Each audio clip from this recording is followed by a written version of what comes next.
ಎಲ್ರಿಗೂ ನಮಸ್ತೆ. ಹರೇ ಕೃಷ್ಣ. ನಮ್ಮ ಪಾಡ್ಕಾಸ್ಟ್ ಸರಮಾಲೆಗಳಲ್ಲಿ ಸಾಧಕರೊಂದಿಗೆ ಸಂವಾದ ಅಂತ ಈ ಹಿಂದೆ ಶಂಕರಾಮ್ ಅವ್ರ ಜೊತೆ ಮಾಡಿದ್ದೆ. ಹಾಗೆ ಈ ಸಲ ನಾವು ಇನ್ನೊಬ್ಬ ಅತಿಥಿಗಳನ್ನ ತಗೊಳ್ತಾ ಇದ್ದೀನಿ. ಇವರು ಚೇತನಾ ಭಟ್ ಅಂತ ಹೇಳಿ. ಇವರು ಶಿರ್ಸಿ ಸಿದ್ದಾಪುರದವರು. ಇವರು ಕೂಡ ನಮ್ಮ ಹಾಗೆ reiki master, angels grand master, reiki grand master. ಮತ್ತೆ ಇವರು ಲಲಿತಾ ಸಹಸ್ರನಾಮ ಗ್ರೂಪ್ ಅಲ್ಲಿ ಕೂಡ ತುಂಬಾ ಚೆನ್ನಾಗಿ ಲಲಿತಾ ಸಹಸ್ರನಾಮವನ್ನ ಹೇಳ್ಕೊಡ್ತಾರೆ, ಕುಂಕುಮಾರ್ಚನೆಯನ್ನ ಮಾಡಿಸ್ತಾರೆ. ಆಧ್ಯಾತ್ಮಿಕವಾಗಿ ಹಾಗೂ ಸಾಂಸಾರಿಕವಾಗಿ ಎಲ್ಲಾ ಕಡೆನೂ ಇವರು ತಮ್ಮ ಒಂದು ಕಂಪನ್ನ ಪಸರಿಸಿದ್ದಾರೆ. ಸೊ ಇವರು ನನ್ನ ಮಿತ್ರರಲ್ಲಿ ಒಬ್ರು ಅಂತ ಹೇಳ್ಕೊಳ್ಳೋದಕ್ಕೆ ನಂಗೆ ಸಂತೋಷ ಆಗತ್ತೆ. ಹಾಗೆ ಶ್ರೀಕೃಷ್ಣ ಗ್ಲೋಬಲ್ ಗುರುಕುಲದ ಒಂದು ಪಾರ್ಟ್ ಕೂಡ ಹೌದು.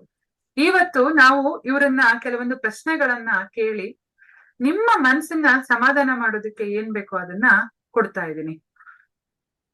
ಇಲ್ಲಿ ಏನಾಗ್ತಿದೆ ಅಂತ ಹೇಳಿದ್ರೆ, ಈಗ ನಾವು ಮುಂದೆ ಕೆಲವೊಂದು ಕಾರ್ಯಾಗಾರಗಳನ್ನ ಮಾಡ್ತಾ ಇದೀವಿ. ಇದ್ರಲ್ಲಿ ಇವರು ಏಂಜಲ್ ಕಾರ್ಯಾಗಾರವನ್ನ ಮಾಡ್ತಾ ಇದ್ದಾರೆ. ಹಣಕಾಸು, ಈಗ ಬಿಸ್ನೆಸ್ ಮಾಡ್ಬೇಕು ಅಂತ ಅನ್ಕೊಳ್ತೀವಿ, ಬಿಸ್ನೆಸ್ ಕ್ಲಿಕ್ ಆಗ್ತಾ ಇರಲ್ಲ, ಹಣ ನಮ್ಮ ಹತ್ರ ನಿಲ್ತಾ ಇರಲ್ಲ. ಈಗ ಹಣ ನೀವು ಎಷ್ಟೇ ಮೇಲ್ ಹೋಗಿ ಎಷ್ಟೇ PhD ಮಾಡಿ, ಆದ್ರೆ ಬೇಸ್ ಭದ್ರವಾಗಿಲ್ಲ ಅಂತಂದ್ರೆ ನಾವು ಮಾಡೋ ಎಲ್ಲಾ ಕೆಲಸ ಕಾರ್ಯಗಳು ಒಂದು ಚಿಕ್ಕ ಗಾಳಿ ಬರ್ತಿದ್ರೆ ಹಾಗೆ ಉರುಳ್ಕೊಂಡ್ಬಿಡತ್ತೆ. ಸೊ ಈ ಹಣದ ಕಾರ್ಯಾಗಾರ ಏನ್ ಮಾಡತ್ತೆ ಅಂದ್ರೆ ನಮ್ಮ ಬೇಸ್ ಭದ್ರ ಮಾಡತ್ತೆ. ಹಾಗೇನೆ ಕೆಲವೊಂದ್ಸಲ ನಮ್ಗೆ ಕೆಲವೊಂದು ಪ್ರಶ್ನೆಗಳು ಕಾಡೋದುಂಟು. ನಮ್ಮ ಮನಸ್ಸಿನ ತೃಪ್ತಿಗಾಗಿನೋ ಅಥವಾ ನಮ್ಮ ಜೀವನದ ಒಂದು ದಾರಿಗಾಗಿನೋ ಕೆಲವೊಂದು ದಾರಿಗಳು ನಮ್ಗೆ ಕೆಲವೊಂದ್ಸಲ ಬೇಕಾಗತ್ತೆ. ಹಿಂದೆ ನಮ್ಮ ಮನೆಗಳಲ್ಲಿ ಏನ್ ಮಾಡ್ತಿದ್ರು ಅಂದ್ರೆ ಎಲ್ಲಡಕೆ ತಗೊಂಡು ಒಂದ್ 50 ರೂಪಾಯಿನೋ ಇಟ್ಬಿಟ್ಟು ಪುರೋಹಿತರ ಮನೆಗೆ ಹೋಗಿ ಕುತ್ಕೊಳ್ತಿದ್ವಿ ಪ್ರಶ್ನೆ ಕೇಳೋದಕ್ಕೆ. ಬಟ್ರೆ ನಾನು ಇದೊಂದ್ ಕೆಲ್ಸ ಮಾಡ್ಬೇಕು, ಆಗುತ್ತೋ ಇಲ್ವೋ ಅಂತ ಹೇಳಿ ಅಂತ ಕೇಳ್ತಿದ್ವಿ. ಹಾಗೆ ಕೆಲವೊಂದ್ಸಲ ಗಿಳಿಶಾಸ್ತ್ರದವರು ನಮ್ಮ ಈಗಿನ ಕಾಲದಲ್ಲೇ ಅಂತಲ್ಲ, ಶ್ರೀನಿವಾಸ ಕಲ್ಯಾಣದಲ್ಲಿ ಇದ್ರ ಬಗ್ಗೆ ಉಲ್ಲೇಖ ಸಿಗತ್ತೆ. ಹಾಗೇನೆ ತುಂಬಾ ರಾಜರ ಕಥೆಗಳಲ್ಲಿರ್ಬೋದು, ನಮ್ಮ ಅಜ್ಜಿಯರು ಹೇಳ್ತಿದ್ದ ಕಥೆಗಳಲ್ಲಿರ್ಬೋದು, ಗಿಳಿಶಾಸ್ತ್ರ ಆಗಿರ್ಬೋದು, ಪ್ರಶ್ನಾಶಾಸ್ತ್ರ ಆಗಿರ್ಬೋದು, ಹಾಗೆ ಯಕ್ಷ ಪ್ರಶ್ನೆ ಆಗಿರ್ಬೋದು, ಇದು ಎಲ್ಲದ್ರದ್ದು ನಮ್ಮ ಹಿಂದಿನ ಪುರಾಣಗಳ ಕಾಲದಿಂದ ನಡ್ಕೊಂಡು ಬಂದಿರುವಂತದ್ದೇ. ನಾವು ಅದನ್ನ ಇಲ್ಲಿ ಒಂದು ಹೊಸ ರೂಪದಲ್ಲಿ ಪ್ರಸ್ತುತ ಪಡಿಸ್ತಿದೀವಿ. ಈಗ ನಾವೆಲ್ಲ ವಾಪಸ್ ಪುರಾಣಗಳ ಕಾಲಕ್ಕಂತೂ ಹೋಗ್ಲಿಕ್ಕೆ ಆಗಲ್ಲ. ಆದ್ರೆ ಹೊಸ ಕಾಲದಲ್ಲಿ ಹೊಸ ವಿದ್ಯೆಗಳೊಂದಿಗೆ ಹೇಗೆ ನಮ್ಮನ್ನ ನಾವು ಸರಿ ಮಾಡ್ಕೋಬೇಕು, ಅದರಿಂದ ನಾವು ಹೇಗೆ ಉಪಯೋಗ ಪಡ್ಕೋಬೇಕು ಅನ್ನೋದು ಚೇತನಾ ಮೇಡಮ್ ಅವರು ನಮ್ಗೆ ಇವತ್ತು ಹೇಳ್ಕೊಡ್ತಾರೆ. ನಮಸ್ತೆ ಚೇತನಾ ಅವ್ರೆ. ನಮಸ್ತೆ ಅಶ್ವಿನಿ ಮೇಡಮ್. ತುಂಬಾ ದಿನಗಳ ನಂತರ ನಮ್ಮ ಭೇಟಿ ಆಗ್ತಾ ಇದೆ. ನೀವು ನನ್ನ ಮೊದಲ ಏನ್ ಹೇಳ್ತೀರಿ, ಈ ಒಂದು ಫೀಲ್ಡ್ಗೆ ಕಲ್ತಿದ್ರು ಕೂಡ ನಾನು ಮನೆಯಲ್ಲೇ ಇಟ್ಕೊಂಡಿದ್ದೆ, ಎಲ್ಲವನ್ನ ಬಚ್ಚಿಟ್ಕೊಂಡು ಈ ಫೀಲ್ಡ್ ಅಲ್ಲಿ ಎಂಟ್ರಿ ಆಗೋದಿಕ್ಕೆ ಮೂಲ ಕಾರಣಿಕರ್ತರು ನೀವು. ಸೊ ಫಸ್ಟ್ ನಿಮ್ಗೆ ಧನ್ಯವಾದ ಹೇಳ್ತಾ ಇದ್ದೀನಿ. ಹಾಗೇನೆ ಈ ಒಂದು ಗುರುಕುಲದಲ್ಲಿ ನಿಮ್ಮ ಒಂದು ಶ್ರೀಕೃಷ್ಣ ಗ್ಲೋಬಲ್ ಗುರುಕುಲದಲ್ಲಿ ಕೆಲಸ ಮಾಡೋದಿಕ್ಕೆ ಇರ್ಬಹುದು, ಅಥವಾ ಒಂದು ತರಗತಿಗಳನ್ನ ನಡೆಸಿ, ಆ ತರಗತಿ ಅಂತ ಹೇಳೋದಕ್ಕಿಂತ ಇಲ್ಲಿ ನಮಗೆ ನಮ್ಮ ಮಸ್ತಕದಲ್ಲಿ ಇರುವಂತಹ ಜ್ಞಾನವನ್ನ 4 ಜನರಿಗೆ ಹಂಚೋದಿಕ್ಕೆ ಅವಕಾಶ ಮಾಡಿಕೊಡ್ತಾ ಇದ್ದೀರಾ. ಅದಕ್ಕೂ ಕೂಡ ಧನ್ಯವಾದವನ್ನ ಹೇಳ್ತಾ ಇದ್ದೀನಿ. ತುಂಬಾ thanks. Okay, thank you Chetana ಅವ್ರೆ. ವೆಲ್ಕಮ್ ನಿಮ್ಗೆ. ನನ್ಗೆ ತುಂಬಾ ಖುಷಿ ಆಗ್ತಿದೆ, ನನ್ ಜೊತೆಗೆ ನಮ್ಮ ಸಮಕಾಲೀನರಲ್ಲಿ ನೀವು ಒಬ್ರು. ಯಾಕೆ ಅಂತ ಹೇಳಿದ್ರೆ ಎಲ್ಲಾ ವಿದ್ಯೆಗಳಲ್ಲಿ ಒಂದು ಗ್ರೂಪ್ ಆಫ್ ಪೀಪಲ್ಸ್ ಇರ್ತಾರೆ.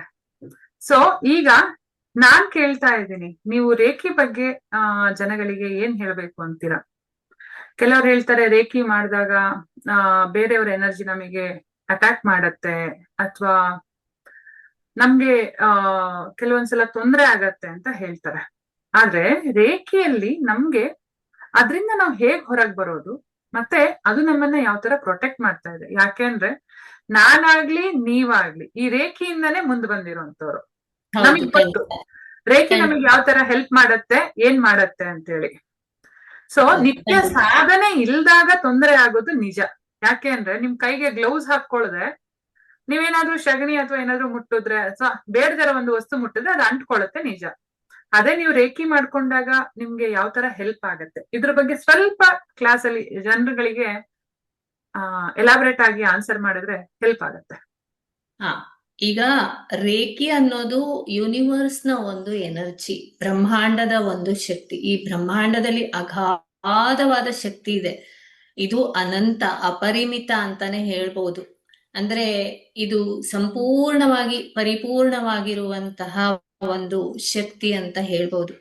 ಈ ರೇಖಿ ಶಕ್ತಿಯನ್ನ ನಾವು ಹೇಗೆ ಬಳಸಿಕೊಳ್ಳುತ್ತೀವೋ ಹಾಗೆ ಅದು ನಮ್ಮ ಲೈಫಲ್ಲಿ ವರ್ಕ್ ಆಗುತ್ತೆ.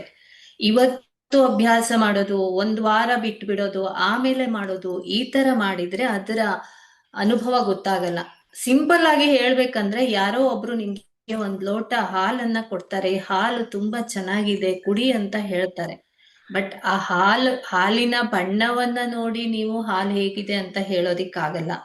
ಅಥವಾ ಹಾಲಿನ ಗ್ಲಾಸ್ ಅಲ್ಲಿ ಇರುವಂತಹ ಆ ಹಾಲ ನೋಡೋದಿಕ್ಕೆ ತುಂಬಾ ಚೆನ್ನಾಗಿ ಕಾಣಿಸುತ್ತೆ, ಬಟ್ ಅದನ್ನ ನೋಡ್ಬಿಟ್ಟು ಹೇಳೋದಿಕ್ಕಾಗಲ್ಲ. ನೀವು ನಿಜವಾಗಿಯೂ ಆ ಹಾಲಿನ ಸ್ವಾದವನ್ನ ಅನುಭವಿಸ್ಬೇಕು ಅಂದ್ರೆ ಹಾಲನ್ನ ಕುಡಿಬೇಕು.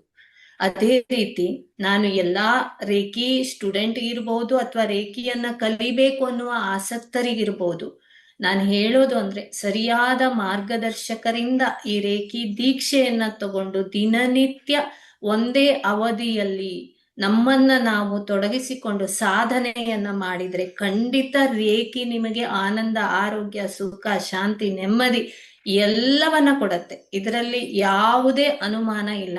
ಇಷ್ಟನ್ನ ಮಾತ್ರ ನಾನು ಹೇಳಬಲ್ಲೆ. ಯಾಕೆಂದ್ರೆ ಒಂದು ಸಣ್ಣ ಉದಾಹರಣೆಯನ್ನ ನಿಮಗ್ ಕೊಡ್ತೀನಿ. ನನ್ನ ಜೀವನದ ಒಂದು ಕಥೆಯನ್ನ ಹೇಳ್ತೀನಿ. 2003ರಲ್ಲಿ ನಾನು ರೇಖಿಯನ್ನ ಕಲ್ತಿದ್ದು ಡಾಕ್ಟರ್ ಸತ್ಯನಾರಾಯಣ್ ಭಟ್ ಅಂತ, ಅವ್ರ ಹತ್ರ ಕಲ್ತೆ. ಆಮೇಲೆ ಕೆಲವರು ನನಗೆ ಈಗ ನೀವು ಹೇಳ್ದಾಗೇನೆ ಇದು ಮೂಢನಂಬಿಕೆ, ಇದರಿಂದ ಏನೇನೋ ಆಗತ್ತೆ, ಹಾಗೆ ಹೀಗೆ ಅಂತ ಕಥೆಗಳನ್ನ ಕಟ್ಟಿದ್ರು. ನಾನು ಅಭ್ಯಾಸವನ್ನ ನಿಲ್ಲಿಸಿದ ಮೇಲೆ 2016ರಲ್ಲಿ ನನಗೆ ಒಂದು ವಿಚಿತ್ರ ಕಾಯಿಲೆ ಸ್ಟಾರ್ಟ್ ಆಯ್ತು. ಫುಲ್ ಬಾಡಿ ವೈಬ್ರೇಟ್ ಆಗೋದು, ರಾತ್ರಿ ಮಲಗಿದ ತಕ್ಷಣ ಸ್ಟಾರ್ಟ್ ಆಗೋದು. ಏನಾಗತ್ತೆ ಏನು ಒಂದೂ ಗೊತ್ತಿಲ್ಲ. ಇಂಗ್ಲಿಷ್ ಮೆಡಿಸಿನ್ ಆಯ್ತು, ಹೋಮಿಯೋಪತಿ ಆಯ್ತು, ಆಯುರ್ವೇದ ಆಯ್ತು, ಇನ್ನೇನು ಉಳಿದಿರೋದು MRI ಸ್ಕ್ಯಾನಿಂಗ್ ಮಾತ್ರ. ಏನೋ ಗೊತ್ತಿಲ್ಲ. ನಾನು ಸುಮ್ನೆ ಕೂತಿದ್ದೆ. ಇದ್ದಕ್ಕಿದ್ದಂತೆ ನನ್ನ ತಲೆಯಲ್ಲಿ ಒಂದು ಥಾಟ್ ಬಂತು, ನೀನ್ ರೇಖಿ ಕಲ್ತಿದೀಯಲ್ವಾ, ಅದನ್ನ ಯಾಕೆ ನೀನು ಅಭ್ಯಾಸ ಮಾಡಿ ನೋಡ್ಬಾರದು? ಯಾರೇನೇ ಹೇಳಿ ನೀನು ಮಾಡು, ಸರಿ ಅನ್ಬಿಟ್ಟು. ಬಟ್ ನನಗೆ ಅವಾಗ ಮತ್ತೆ ಸ್ಟಾರ್ಟ್ ಆಯ್ತು, ನಾನು ಅಭ್ಯಾಸ ಬಿಟ್ಟಿದ್ದೀನಲ್ಲ, ಮತ್ತೆ ದೀಕ್ಷೆ ತಗೋಬೇಕಾ ಹೇಗೆ ಅಂತ. ಸೊ ಆಗ ನಿಮ್ಗೆ ಕಾಲ್ ಮಾಡಿದ್ದೆ, ನಿಮ್ಗೆ ನೆನಪಿರಬಹುದು ಈ ತರ ಆಗ್ತಿದೆ ಅಂತ. ಸೊ ಅಭ್ಯಾಸವನ್ನ ಮುಂದುವರಿಸಿ ಅಂತ ನೀವೇ ಹೇಳಿದ್ದು. ಪ್ರಾಮಾಣಿಕವಾಗಿ ಒಂದೇ ಅವಧಿಗೆ ಒಂದೇ ಇದರಲ್ಲಿ ಮಾಡ್ತಾ ಹೋದೆ. ಯಾವುದೇ ಇದಿಲ್ದೆ ಆ ರೋಗ ಎಲ್ಲಿ ಹೋಯ್ತು ಏನಾಯ್ತು ನನಗ್ ಗೊತ್ತಿಲ್ಲ. ಅಂದ್ರೆ ರೂಟ್ ಕಾಸ್ ಇಂದ ಇದು ನಮ್ಮನ್ನ ಗುಣಪಡಿಸ್ತಾ ಬರುತ್ತೆ ಅನ್ನೋದಕ್ಕೆ ಇದು ಒಂದು ಸಾಕ್ಷಿ. ಇನ್ನೊಂದು, ನನ್ನ ಮಗನ ಒಂದು ಎಜುಕೇಶನ್ ವಿಚಾರದಲ್ಲಿ ಈ ರೇಖಿ ನನಗೆ ಹೇಗೆ ಹೆಲ್ಪ್ ಮಾಡ್ತು ಅನ್ನೋದನ್ನ ಹೇಳ್ಬೇಕಂದ್ರೆ, ಮಗಂದು ಇಂಜಿನಿಯರಿಂಗ್ ಓದ್ಬೇಕು ಅಂತ ಆಯ್ತು. ಸೆಕೆಂಡ್ PUC ಒಳ್ಳೆ ಮಾರ್ಕ್ಸ್ ಬಂತು. ಆಮೇಲೆ CET ರ್ಯಾಂಕಿಂಗ್ ಕೂಡ ಚೆನ್ನಾಗಿ ಬಂತು. ಬಟ್ ಒಳ್ಳೆ ಕಾಲೇಜಲ್ಲಿ ಸೀಟ್ ಸಿಗ್ಬೇಕು, ಒಳ್ಳೆ ಇದು ಸಬ್ಜೆಕ್ಟ್ ಅವನಿಗೆ ಸಿಗ್ಬೇಕು.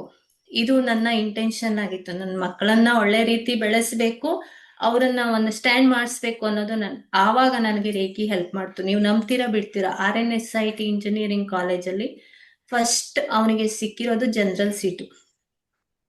53,000 rupees CET ಫೀಸ್ ಇತ್ತು, ಪ್ಲಸ್ ಕಾಲೇಜ್ ಫೀಸ್ ಇತ್ತು. 21 ದಿವಸ ನಾನು ಬರದೆ ಫ್ರೀ ಸೀಟ್ ಆಗಿ ಸಿಗ್ಬೇಕಂತ ಮಿರಾಕಲ್ ತರ ಸೆಕೆಂಡ್ ರೌಂಡ್ ಅಲ್ಲಿ ಅವನಿಗೆ SNQ ಕೋಟಾದಲ್ಲಿ ಬರೀ ಕಾಲೇಜ್ ಫೀಸ್ ಒಂದು ಕಟ್ಟಿ ಜಾಯ್ನ್ ಆದ. ಇದು ಕೂಡ ರೇಖಿ ಹೆಲ್ಪ್ ಮಾಡಿದ್ದು ನನಗೆ. ಸೊ ಈ ರೀತಿಯಾಗಿ ಒಂದಲ್ಲ ಎರಡಲ್ಲ ಹಲವಾರು ರೀತಿಯಲ್ಲಿ ರೇಖಿ ನಮ್ಗೆ ಹೆಲ್ಪ್ ಮಾಡುತ್ತೆ. ಒಂದು ಅಂದ್ರೆ ಇಲ್ಲಿ ಸಂಪೂರ್ಣವಾಗಿ ಶರಣಾಗತಿ. ಅದು ಮಾಡತ್ತಾ, ರೇಖಿ ವರ್ಕ್ ಆಗತ್ತಾ, ಹೀಗ್ ಮಾಡ್ಬಿಟ್ರೆ ನಾವ್ ಇಲ್ಲಿ ಕೈ ಇಟ್ಟ ತಕ್ಷಣ ಕಡಿಮೆ ಆಗ್ಬಿಡತ್ತಾ, ಹಾಗಿದ್ರೆ ಡಾಕ್ಟರ್ಸೇ ಬೇಡ್ವಾ, ಈ ತರ ಯೋಚನೆಯನ್ನ ನಮ್ಮ ಮೈಂಡಿಂದ ತೆಗೆದು ಹಾಕಿ ಪ್ರಾಮಾಣಿಕವಾಗಿ ಅದಕ್ಕೆ ಶರಣಾಗಿ ನಾವು ಮಾಡಿದ್ರೆ ಖಂಡಿತ ಯಶಸ್ಸು ಸಿಗತ್ತೆ. ಇಷ್ಟ ಮಾತ್ರ ನಾನು ಹೇಳಬಲ್ಲೆ ರೇಖಿ ಬಗ್ಗೆ. ಓಕೆ, ಏನಂತ ಹೇಳಿದ್ರೆ ಇವತ್ತಿನ ದಿನದಲ್ಲಿ ನಮ್ಮ ಮಾತನ್ನ ಕೇಳಿಸ್ಕೊಂಡು ಕೆಲವ್ರು ಏನ್ ಅನ್ಕೊಳ್ತಾರೆ, ಒಂದಿನ ರೇಖಿ ಮಾಡಿದ್ರೆ ಸಾಕು ಎಲ್ಲ ಕ್ಲೀನ್ ಆಗ್ಬಿಡತ್ತೆ ಅಂತ. ಖಂಡಿತವಾಗ್ಲೂ ಆಗಲ್ಲ. ಏನಕ್ಕೆ ಅಂತ ಹೇಳಿದ್ರೆ ನಾವು ಪುನರಪಿ ಜನನಂ ಪುನರಪಿ ಮರಣಂ ಅಂತ ಸಾವಿರಾರು ಜನ್ಮಗಳನ್ನ ಎತ್ತು ಬಂದಿರ್ತೀವಿ. ಎಲ್ಲ ಜನ್ಮಗಳಲ್ಲೂ ಊಟ ಮಾಡಿರ್ತೀವಿ, ಮಲಗಿರ್ತೀವಿ, ಮರ ಕಡ್ದಿರ್ತೀವಿ, ಬೇರೆಯವ್ರಿಗೆ ನೋಯಿಸಿರ್ತೀವಿ, ನಾವು ಖುಷಿ ಪಟ್ಟಿರ್ತೀವಿ, ನಾವು ಖುಷಿ ಪಡೋದಕ್ಕೆ ಬೇರೆ ಬೇರೆ ಕೆಲಸಗಳನ್ನ ಮಾಡಿರ್ತೀವಿ. ಇದನ್ನ ನಾವು ಕರ್ಮ ಅಂತ ಹೇಳೋದು. ನಾವು ಹ್ಮ್. ಖುಷಿ ಪಡುವಾಗ ಬೇರೆಯವರಿಗೆ ಹಿಂಸೆ ಮಾಡಿದ್ದು ಕೂಡ ನಮ್ಮ ಒಂದು ಆರದಲ್ಲಿ ಬಂದು ನಿಂತ್ಕೊಂಡಿರತ್ತೆ. ಅದೆಲ್ಲ ಪ್ರತಿನಿತ್ಯ ಪ್ರತಿ ಕ್ಷಣ ನಾವು ಕರ್ಮವನ್ನ ಮಾಡ್ತಾನೆ ಇರ್ತೀವಿ. ಅದರಲ್ಲಿ ಒಳ್ಳೇದು ಬರುತ್ತೆ, ಕೆಟ್ಟದ್ದು ಬರುತ್ತೆ. ಬರುತ್ತೆ. So ಈಗ ಫಾರ್ ಎಕ್ಸಾಂಪಲ್ ಒಂದು ಹೊಸದಾದ ಮೂರ್ತಿಯನ್ನ ತಂದು ಮನೆಯಲ್ಲಿ ಇಟ್ಕೋತೀವಿ. ಒಂದು ದಿವಸ ಸರಿ ಇರತ್ತೆ, 2 ದಿವಸ ಸರಿ ಇರತ್ತೆ, 3ನೇ ದಿವಸ ಧೂಳುಗಳು ಆವರಿಸ್ತಾ ಹೋಗುತ್ತೆ. ಅದನ್ನ ಕ್ಲೆನ್ಸ್ ಮಾಡ್ದಂಗೆ ಅದು ನೀಟಾಗಿರತ್ತೆ. ಹೌದು ಅದೇ ತರ ನಮ್ಮ ಬಾಡಿ. ಹೌದು ಅಂದ್ರೆ ಇವತ್ತು ಬೆಳಗಿಂದ ಸಂಜೆವರೆಗೆ ಮಾಡಿದ್ದನ್ನ ನಾವು ಸಂಜೆ ಕೃತಜ್ಞತೆ ಸಲ್ಲಿಸೋದು ಅಥವಾ ಫಾರ್ಗಿವ್ನೆಸ್ ಮಾಡೋದು, ಅದನ್ನೆಲ್ಲ ರೂಢಿ ಇಟ್ಕೊಂಡು ಮಾಡ್ತಾ ಹೋದ್ರೆ ಅವತ್ ಕರ್ಮವನ್ನ ತಪ್ಸ್ಕೊಳ್ಳೋದಿಕ್ಕಾಗಲ್ಲ. ಹಾಗಿದ್ರೆ ನಾನು ಇವತ್ತು ಹೋಗಿ ಕೊಲೆ ಮಾಡ್ಬಿಟ್ಟು ಬರ್ತೀನಿ, ಆಮೇಲೆ ಕ್ಷಮೆ ಕೇಳ್ಬಿಟ್ರೆ ಹೋಗ್ಬಿಡತ್ತಾ ಅಂದ್ರೆ ತಪ್ಪು. ಆದ್ರೆ ಏನೋ ಒಂದು 100% ಇರೋದು 50%ಗಾದ್ರೂ ಆ ಒಂದು ಇದು ಸಿಗತ್ತೆ ನಮ್ಗೆ. ಬಟ್ ಇದನ್ನ ಪ್ರಾಮಾಣಿಕವಾಗಿ ಮಾಡ್ತಾ ಹೋಗ್ಬೇಕು, ಅದು ಇಂಪಾರ್ಟೆಂಟ್. ಮತ್ತೆ ಇವತ್ತು ದೀಕ್ಷೆ ತಗೊಂಡ್ವಿ, 1 ವರ್ಷ ಸಾಧನೆನೇ ಬಿಟ್ವಿ, ಇಲ್ಲ ರೇಖಿ ದೀಕ್ಷೆ ತಗೊಂಡ್ರೆ ಹಾಗಾಗತ್ತೆ ಅಂದ್ರು, ನನ್ಗೇನು ಆಗಿಲ್ಲ ಅಂದ್ರೆ ಅದು ನಾವು ಜವಾಬ್ದಾರರಲ್ಲ. ಮತ್ತೆ ಸರಿಯಾದ ಗುರು, ಅದು ಕೂಡ ತುಂಬಾ ಇಂಪಾರ್ಟೆಂಟ್. ಅಂದ್ರೆ ರೇಖಿಯನ್ನ ಹೇಗೆ ಅಭ್ಯಾಸ ಮಾಡಬೇಕು, ರೇಖಿಯ ಬಗ್ಗೆ ಸಂಪೂರ್ಣವಾದ ಮಾಹಿತಿಯನ್ನ ಯಾರು ಕೊಡ್ತಾರೆ, ಯಾರು ಸರಿಯಾಗಿ ಅದನ್ನ ಮಾಡಿಸ್ತಾರೆ, ಅಂದ್ರೆ ಒಂದ್ ಹಂತದವರೆಗೆ ಅವರಿಗೆ ಪ್ರಾಕ್ಟೀಸ್ ಕೊಟ್ಟು ಈ ತರ ಮಾಡ್ಕೊಳ್ಳಿ ಅಂದ್ರೆ, ಯಾರೇ ಎಲ್ಲೇ ಕೇಳಿದ್ರು, ಈಗ ರೇಖಿ 2 ಆಗಿದೆ ಅಂದ್ರೆ ಚೋಕುರೆ ಅಂದ್ರೆ ಏನು, ಸಿಹಿಕಿ ಅಂದ್ರೆ ಏನು, ಯಾರೇ ಕೇಳಿದ್ರು ಅವ್ರು ಹೇಳೋದಿಕ್ಕೆ ರೆಡಿ ಇರ್ಬೇಕು. ಅಂತಹ ಒಂದು ಗುರುವಿನ ಬಳಿ ಕಲ್ತ್ರೆ ಅವರು ನಿಜವಾಗ್ಲೂ ಯಶಸ್ಸನ್ನ ಕಾಣ್ತಾರೆ ಅಂತ ನಾನು ಹೇಳ್ತೀನಿ. ನನ್ನ ಚಾನಲ್ ಅಲ್ಲಿ ಕೂಡ ರೇಖಿ ಫಸ್ಟ್ ಆದವರಿಗೆ 2-3 ಕ್ಕಿಂತ ಜಾಸ್ತಿ ಇದಿದೆ, ಯೂಟ್ಯೂಬ್ ವಿಡಿಯೋಗಳಿದೆ. ನೀವು ಯಾವ ತರ ಪ್ರಾಕ್ಟೀಸ್ ಮಾಡ್ಬೇಕು, ಯಾವ ತರ ಅಫರ್ಮೇಶನ್ ಗಳನ್ನ ಕೊಡ್ಬೇಕು, ಅದನ್ನ ಹುಡುಕಿದ್ರು ಅಂದ್ರೆ ಖಂಡಿತ ಅದು ಫಸ್ಟ್ ಲೆವೆಲ್ ಅವ್ರಿಗೆ ಹೆಲ್ಪ್ ಆಗತ್ತೆ. ಹೌದು. ಈಗ ನೆಕ್ಸ್ಟ್ ನಾವಿವಾಗ ನಮ್ಮ ಏಂಜಲ್ ಥೆರಪಿ ಕಡೆ ಹೋಗೋಣ. ಈಗ ನಾನು ಶಿವಯೋಗಿ ಮದನ್ ಬಾವಿ ಅವ್ರ ಹತ್ರ ಏಂಜಲ್ ಥೆರಪಿ ಕಲ್ತಿದ್ದೀನಿ. ನೀವು ಸತ್ಯನಾರಾಯಣ ಗುರುಗಳ ಹತ್ರನೇ ಹೌದು. ರೇಖಿ ತಗೊಂಡಿದ್ದು, ನಾನು ಇಲ್ಲ, ತಗೊಂಡಿದ್ದು. ಏಂಜಲ್ಸ್ ಅನ್ನ ನಾನು ಕಲ್ತಿರೋದು ಮದನ್ ಬಾವಿ ಸರ್ ಹತ್ರನೇ. ನಾವು ಇಬ್ರು ನಾವು ಎಲ್ಲ ರಾಜಕ್ರಿಯ ಏಂಜಲ್ಸ್ ಎಲ್ಲ ನಮ್ದೆಲ್ಲ ಸೇಮ್ ಗುರುಗಳು, ಸೇಮ್ ಅದಕ್ಕೆ ನನ್ನ ಗುರುಗಳಾಗಿದ್ದಾರೆ. ಫ್ರೀಕ್ವೆನ್ಸಿ ಕೂಡ ಮ್ಯಾಚ್ ಆಗಿದೆ ಅಂತ ಹೌದು. ಈಗ ನಾನ್ ನಿಮ್ಗೆ ಏನ್ ಹೇಳ್ತಾರೆ ಏಂಜಲ್ಸ್ ಥೆರಪಿ ಬಗ್ಗೆ ಮಾತಾಡೋಣ ಅಂತ ಅನ್ಕೊಂಡೆ. ಈಗ ನಿಮ್ದು ನೆಕ್ಸ್ಟ್ ಕಾರ್ಯಾಗಾರ ಬರ್ತಾ ಇದೆ ಅಲ್ಲ, ಹೌದು. ಈಗ 7 days ಕಾರ್ಯಾಗಾರ ಮಾಡ್ಬೇಕು ಅಂತ ಇದ್ದೀರಾ ನೀವು. ಇದ್ರಲ್ಲಿ ನೀವು ಏನನ್ನೆಲ್ಲ ಹೇಳ್ಕೊಡ್ತೀರಿ? ಅಂದ್ರೆ ನಾನು ಮೊದಲಿಗೆ ಹೇಳೋದು, ಈ ಏಂಜಲ್ಸ್ ಗಳು ಅಂದ್ರೆ ಯಾರು, ಅದು ಮೊದಲು ಇನ್ಫಾರ್ಮೇಶನ್ ಅನ್ನ ಕೊಡ್ಬೇಕು ಅಂತ ಇದ್ದೀನಿ. ಯಾಕೆಂದ್ರೆ ಇವರು ಯಾರು ಏನು ಅಂತ ಗೊತ್ತಿಲ್ದೇನೆ ನಾವು ಇಲ್ಲಿ, ಕೆಲವರು ಮೂಢನಂಬಿಕೆ ಕೂಡ ಇದೆ. ದೆವ್ವ ಭೂತ ಬಂದು ನಾನು ಏಂಜಲ್ಸ್ ಅಂದ್ರೆ ನೀವೇನ್ ಮಾಡ್ತೀರಾ ಅಂತ ನನಗೆ ನನ್ನ ಸ್ಟೂಡೆಂಟ್ಗಳು ಹಾಕಿರುವಂತಹ ಪ್ರಶ್ನೆ ಕೂಡ ಇದೆ. ಮತ್ತೆ ಹಲವಾರು ದ್ವಂದ್ವಗಳಿದೆ. ಕ್ರಿಶ್ಚಿಯನ್ ಹೆಸರುಗಳು ಇಲ್ಲಿರೋದು, ನಾವು ಮಾಡಬಹುದಾ, ಹಿಂದೂಗಳು ಇದನ್ನ ಮಾಡಬಹುದಾ, ಆ ತರ ಎಲ್ಲಾ ಸಮಸ್ಯೆಗಳು ಇದೆ. ಸೊ ಆ ಒಂದು ಗೊಂದಲವನ್ನ ನಿವಾರಿಸ್ಬೇಕು ಅಂದ್ರೆ ಏಂಜಲ್ಸ್ ಗಳು ಯಾರು ಅನ್ನೋದನ್ನ ಫಸ್ಟ್ ತಿಳ್ಕೊಳ್ಬೇಕಾಗಿದೆ. ಹೇಳಿ ಏಂಜಲ್ಸ್ ಅಂತ ಯಾರು ಅಂತ ನೀವು ಹೇಳಿ. ಅಂದ್ರೆ ಇವರನ್ನ ನಾವು ದೇವದೂತರು ಅಂತ ನಾವು ಹೇಳ್ಬಹುದು. ಈಗ ನಿಮ್ಗೆ ಗೊತ್ತು ಈ ಯೂನಿವರ್ಸ್ ಹೇಗೆ ಅಂದ್ರೆ, ನಾವೆಲ್ಲರೂ ರಚನೆಯಾಗಿರುವುದು ಒಂದು ಪರಮಾತ್ಮನ ಒಂದು ಅಣುವಿನಿಂದ ಅಂತ ಹೇಳ್ಬಹುದು, ಪರಮಾತ್ಮನ ಅಂಶ. ನಾವು ಒಂದು ಈ ದೇಹವನ್ನ ತೆಗೆದುಕೊಂಡು ಬಂದಿರೋದ್ರಿಂದ ನಮ್ಮನ್ನ ಜೀವಾತ್ಮ ಅಂತ ನಾವು ಹೇಳ್ತೀವಿ. ಹೌದು. ಪ್ರತಿಯೊಬ್ಬರು ಒಂದೊಂದು ಅಂದ್ರೆ ಇಲ್ಲಿ ಬಂದಿದ್ದಾರೆ, ಈ ಭೂಮಿಗೆ ಒಂದು ಮಾನವನ ಜನ್ಮವನ್ನ ತಗೊಂಡು ಬಂದಿದ್ದಾರೆ ಅಂದ್ರೆ ಅವ್ರು ಏನೋ ಒಂದು ಸಾಧನೆ ಮಾಡೋದಿಕ್ಕಾಗೇ ಬಂದಿರ್ತಾರೆ. ಅದು ಕೂಡ ನಿಶ್ಚಿತನೇ. ಈಗ ಪ್ರಾಣಿಗಳು ಸಾಧನೆ ಮಾಡಲ್ಲ, ಅದೇ ರೀತಿ ಪಕ್ಷಿಗಳು ಮಾಡಲ್ಲ, ಮಾಡ್ತಾರ ಅದು ನಮಗೆ ಗೊತ್ತಿಲ್ಲ, ಇನ್ನು ಅದು ಇನ್ವೆಸ್ಟಿಗೇಷನ್ ಆಗ್ಬೇಕಾಗಿದೆ. ಬಟ್ ಮನುಷ್ಯರು ಸಾಧನೆ ಮಾಡ್ತಾರೆ ಅನ್ನೋದಂತೂ ನಮ್ಗೆ ಪಕ್ಕ. ಇಲ್ಲಿ ಏಂಜಲ್ಸ್ ಗಳು, ಸ್ಪಿರಿಟ್ ಗೈಡ್ಸ್ ಅಂದ್ರೆ ಆಲ್ರೆಡಿ ನಮ್ಗಿಂತ ಮೊದಲೇ ಬಂದು ಈ ಒಂದು ಬ್ರಹ್ಮ ಜ್ಞಾನವನ್ನ ಪಡೆದುಕೊಂಡವರು, ಬ್ರಹ್ಮ ತತ್ವ ರಹಸ್ಯವನ್ನ ಅರಿತುಕೊಂಡು ನಮ್ಮ ಆತ್ಮ ಯಾರು, ಆತ್ಮ ಅಂದ್ರೆ ಏನು, ಅದು ಹೇಗ್ ವರ್ಕ್ ಆಗತ್ತೆ ಎಲ್ಲವನ್ನ ತಿಳಿದುಕೊಂಡು ನಮಗೆ ಮಾರ್ಗದರ್ಶನ ನೀಡೋದಿಕ್ಕೆ ಬಂದಿರುವವರು. ಸೊ ಅವರೆಲ್ಲರ ಜೊತೆ ಕನೆಕ್ಟ್ ಆಗ್ಬೇಕು ಅಂದ್ರೆ ನಮ್ಮ ಒಂದು ಫ್ರೀಕ್ವೆನ್ಸಿ ಕೂಡ ಆ ಲೆವೆಲ್ಗೆ ಹೋಗಿರ್ಬೇಕು. ಸಾಧನೆ ಮಾಡ್ತಾ ಮಾಡ್ತಾ ಮಾಡ್ತಾ ನಾವ್ ಯಾಕೆ ಬಂದಿದೀವಿ ಇಲ್ಲಿಗೆ ಅಂತ ತಿಳ್ಕೊಂಡಾಗ ಒಬ್ಬೊಬ್ರೆ ನಮ್ಗೆ ಕನೆಕ್ಟ್ ಆಗ್ತಾ ಹೋಗ್ತಾರೆ. ಹೇಗೆ ನೀವು ನಾವು ಕನೆಕ್ಟ್ ಆದ್ರು ಅದೇ ರೀತಿ. ಈಗ ಅದು ಯಾವುದೋ ಒಂದು ಇದರಲ್ಲಿ ಇರುವವ್ರು ನಮಗ್ ಕನೆಕ್ಟ್ ಆಗಲ್ಲ. ನೀವ್ ಇಲ್ಲಿದ್ದೀರಾ, ನಾನು ಎಲ್ಲೋ ಇದ್ದೀನಿ, ಬಟ್ ನಾವಿಬ್ರು ಕನೆಕ್ಟ್ ಆಗಿದೀವಿ. ಅದಕ್ಕೆ ಕಾರಣ ಯೂನಿವರ್ಸ್ ಅಂತ ನಾವು ಹೇಳ್ಬಹುದು. ಅದೇ ರೀತಿಯಾಗಿ ಈ ಬ್ರಹ್ಮಾಂಡದಲ್ಲಿರುವಂತಹ ಏನು ಶಕ್ತಿ ಇದೆ, ಈ ಏಂಜಲ್ಸ್ಗಳು ಅವರು ಕೂಡ ದೇವದೂತರು. ಅಂದ್ರೆ ನಮ್ಮ ಒಂದು ಫ್ರೀಕ್ವೆನ್ಸಿ ಜೊತೆ ಅವರು ವರ್ಕ್ ಮಾಡ್ತಾರೆ. ನಮ್ಮ ಈ ಜೀವನದಲ್ಲಿ ನಾವು ಬಂದಿರುವ ಉದ್ದೇಶವನ್ನ ಈಡೇರಿಸ್ಕೊಳ್ಳೋದಿಕ್ಕೆ ನಮ್ಗೆ ಸ್ಟೆಪ್ ಬೈ ಸ್ಟೆಪ್ ಗೈಡೆನ್ಸ್ ಕೊಡ್ತಾರೆ ಅವರು. ಹಾಗಿದ್ರೆ ಇವ್ರು ಹೇಗೆ ಗೈಡೆನ್ಸ್ ಕೊಡ್ತಾರೆ ಅಂತ ಕೂಡ ನೀವು ಪ್ರಶ್ನೆಯನ್ನ ಹಾಕ್ಬಹುದು. ಇವರು ಕೆಲವು ಮಾತನಾಡಲ್ಲ, ಬಟ್ ಸೂಚನೆಯನ್ನ ಕೊಡ್ತಾರೆ. ನೀವು ಸಿಲಿಂಡ್ರಿಲಾ ಕಥೆಯನ್ನ ಕೇಳಿರ್ಬಹುದಲ್ವಾ? ಅದೇ ರೀತಿಯಾಗಿ ಸಿಂಡ್ರೆಲಾ ಕಥೆ. ಅದೇ ತರ ಇವರು ಕೂಡ, ಏಂಜಲ್ಸ್ ಕೂಡ ಬಂದು ನಮಗೆ ಹೆಲ್ಪ್ ಮಾಡ್ತಾರೆ. ಆದ್ರೆ ಇವ್ರದ್ದು ಒಂದು ಕಂಡೀಷನ್ ಇದೆ, ಹೀಗೇ ಬರಲ್ಲ. ನಾವು ಅವರನ್ನ ಪ್ರೀತಿಯಿಂದ, ಅಂದ್ರೆ ಅವರ ಉದ್ದೇಶನೇ ಅದು, ಪ್ರೀತಿ, ಪ್ರೇಮ ಮತ್ತೆ ಆ ಒಂದು ಕರುಣೆ, ಶಾಂತಿಯನ್ನ ಹಂಚಬೇಕು ಈ ಸಮಾಜಕ್ಕೆ ಅನ್ನೋದು ಅವರ ಉದ್ದೇಶ ಆಗಿರುತ್ತೆ. ಪ್ರತಿಯೊಬ್ಬ ವ್ಯಕ್ತಿಗೂ ಏಂಜಲ್ಸ್ಗಳು, ಗಾರ್ಡಿಯನ್ ಏಂಜಲ್ಸ್ ಅಂತ ಒಬ್ರಿದ್ದೇ ಇರ್ತಾರೆ. ಆದ್ರೆ ಅವರು ನಮ್ ಜೊತೆ ಇದ್ರೂನು ಕೂಡ ನಮ್ಗೆ ಕನೆಕ್ಟ್ ಆಗಲ್ಲ. ಕಾರಣ, ಯಾರು ಅವರು ಕರೀದೇ ಬರಲ್ಲ. ನಾವು ಸ್ವ ಇಚ್ಛೆಯಿಂದ ಅವರನ್ನ ಕರಿಬೇಕಾಗತ್ತೆ. ಕರೆದಾಗ ಮಾತ್ರ ಬಂದು ನಮ್ಗೆ ಹೆಲ್ಪ್ ಮಾಡ್ತಾರೆ. ಯಾಕೆಂದ್ರೆ ಅವರಿಗೆ ಆ ತರದ ಒಂದು ಸಂಕಲ್ಪ ಇದ್ದಿರತ್ತೆ. ಏಂಜಲ್ಸ್ ವರ್ಲ್ಡ್ ಅಲ್ಲಿ ತುಂಬಾ ಜನ ಏಂಜಲ್ಸ್ ಇದ್ದಾರೆ. ವಿದ್ಯಾಭ್ಯಾಸಕ್ಕೊಬ್ರಿದ್ದಾರೆ, ಪ್ರಯಾಣಕ್ಕೊಬ್ರಿದ್ದಾರೆ, ಹೀಲಿಂಗಿಗೆ ಒಬ್ರಿದ್ದಾರೆ. ಹೀಗೆ ಪ್ರತಿಯೊಂದು ಫೀಲ್ಡಿಗೂ ಒಂದೊಂದು ಏಂಜಲ್ಸ್ ಇದ್ದಾರೆ. ಬಟ್ ನಾವು ಅವ್ರ ಜೊತೆ ಕನೆಕ್ಟ್ ಆಗ್ಬೇಕು, ಅಂದ್ರೆ ಅವರನ್ನ ಕರಿಬೇಕು. ಸೊ ಆ ಕರೆಯೋದು ಹೇಗೆ ಅದನ್ನು ಕೂಡ ನಾನು ಈ ಒಂದು ಕಾರ್ಯಾಗಾರದಲ್ಲಿ ಹೇಳ್ಕೊಡ್ತೀನಿ. ಈಗ ನೀವ್ ಹೇಳಿದ್ರಿ ಏಂಜಲ್ಸ್ ಅಂದ್ರೆ ಅವರು ಕ್ರಿಶ್ಚಿಯನ್ ಅಥವಾ ಹೊರಗಿನ ದೇಶದವರ ಅಂತ ಕೇಳಿದ್ರಿ.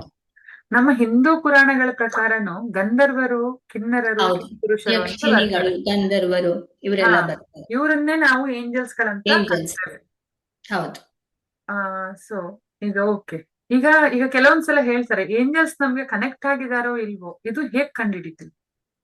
ಇದು ಒಳ್ಳೆ ಪ್ರಶ್ನೆಯನ್ನ ಕೇಳಿದ್ರಿ. ಯಾಕೆಂದ್ರೆ ನಾವು ಏಂಜಲ್ಸ್ ಕಾರ್ಯಾಗಾರವನ್ನ ಮಾಡ್ತೀವಿ, ಏಂಜಲ್ಸ್ ಸಾಧನೆಯನ್ನ ಮಾಡ್ತೀವಿ, ಬಟ್ ಅವ್ರು ನಮ್ ಜೊತೆ ಇದಾರಾ ಇಲ್ವಾ ಅಂತ ನಾವ್ ಹೇಗ್ ಗೊತ್ತಾಗೋದು? ನಮ್ ಕಣ್ಣಿಗೆ ಕಾಣಲ್ವಲ್ಲ ಅನ್ನೋದು ಹಲವರ ಪ್ರಶ್ನೆ ಆಗಿರತ್ತೆ.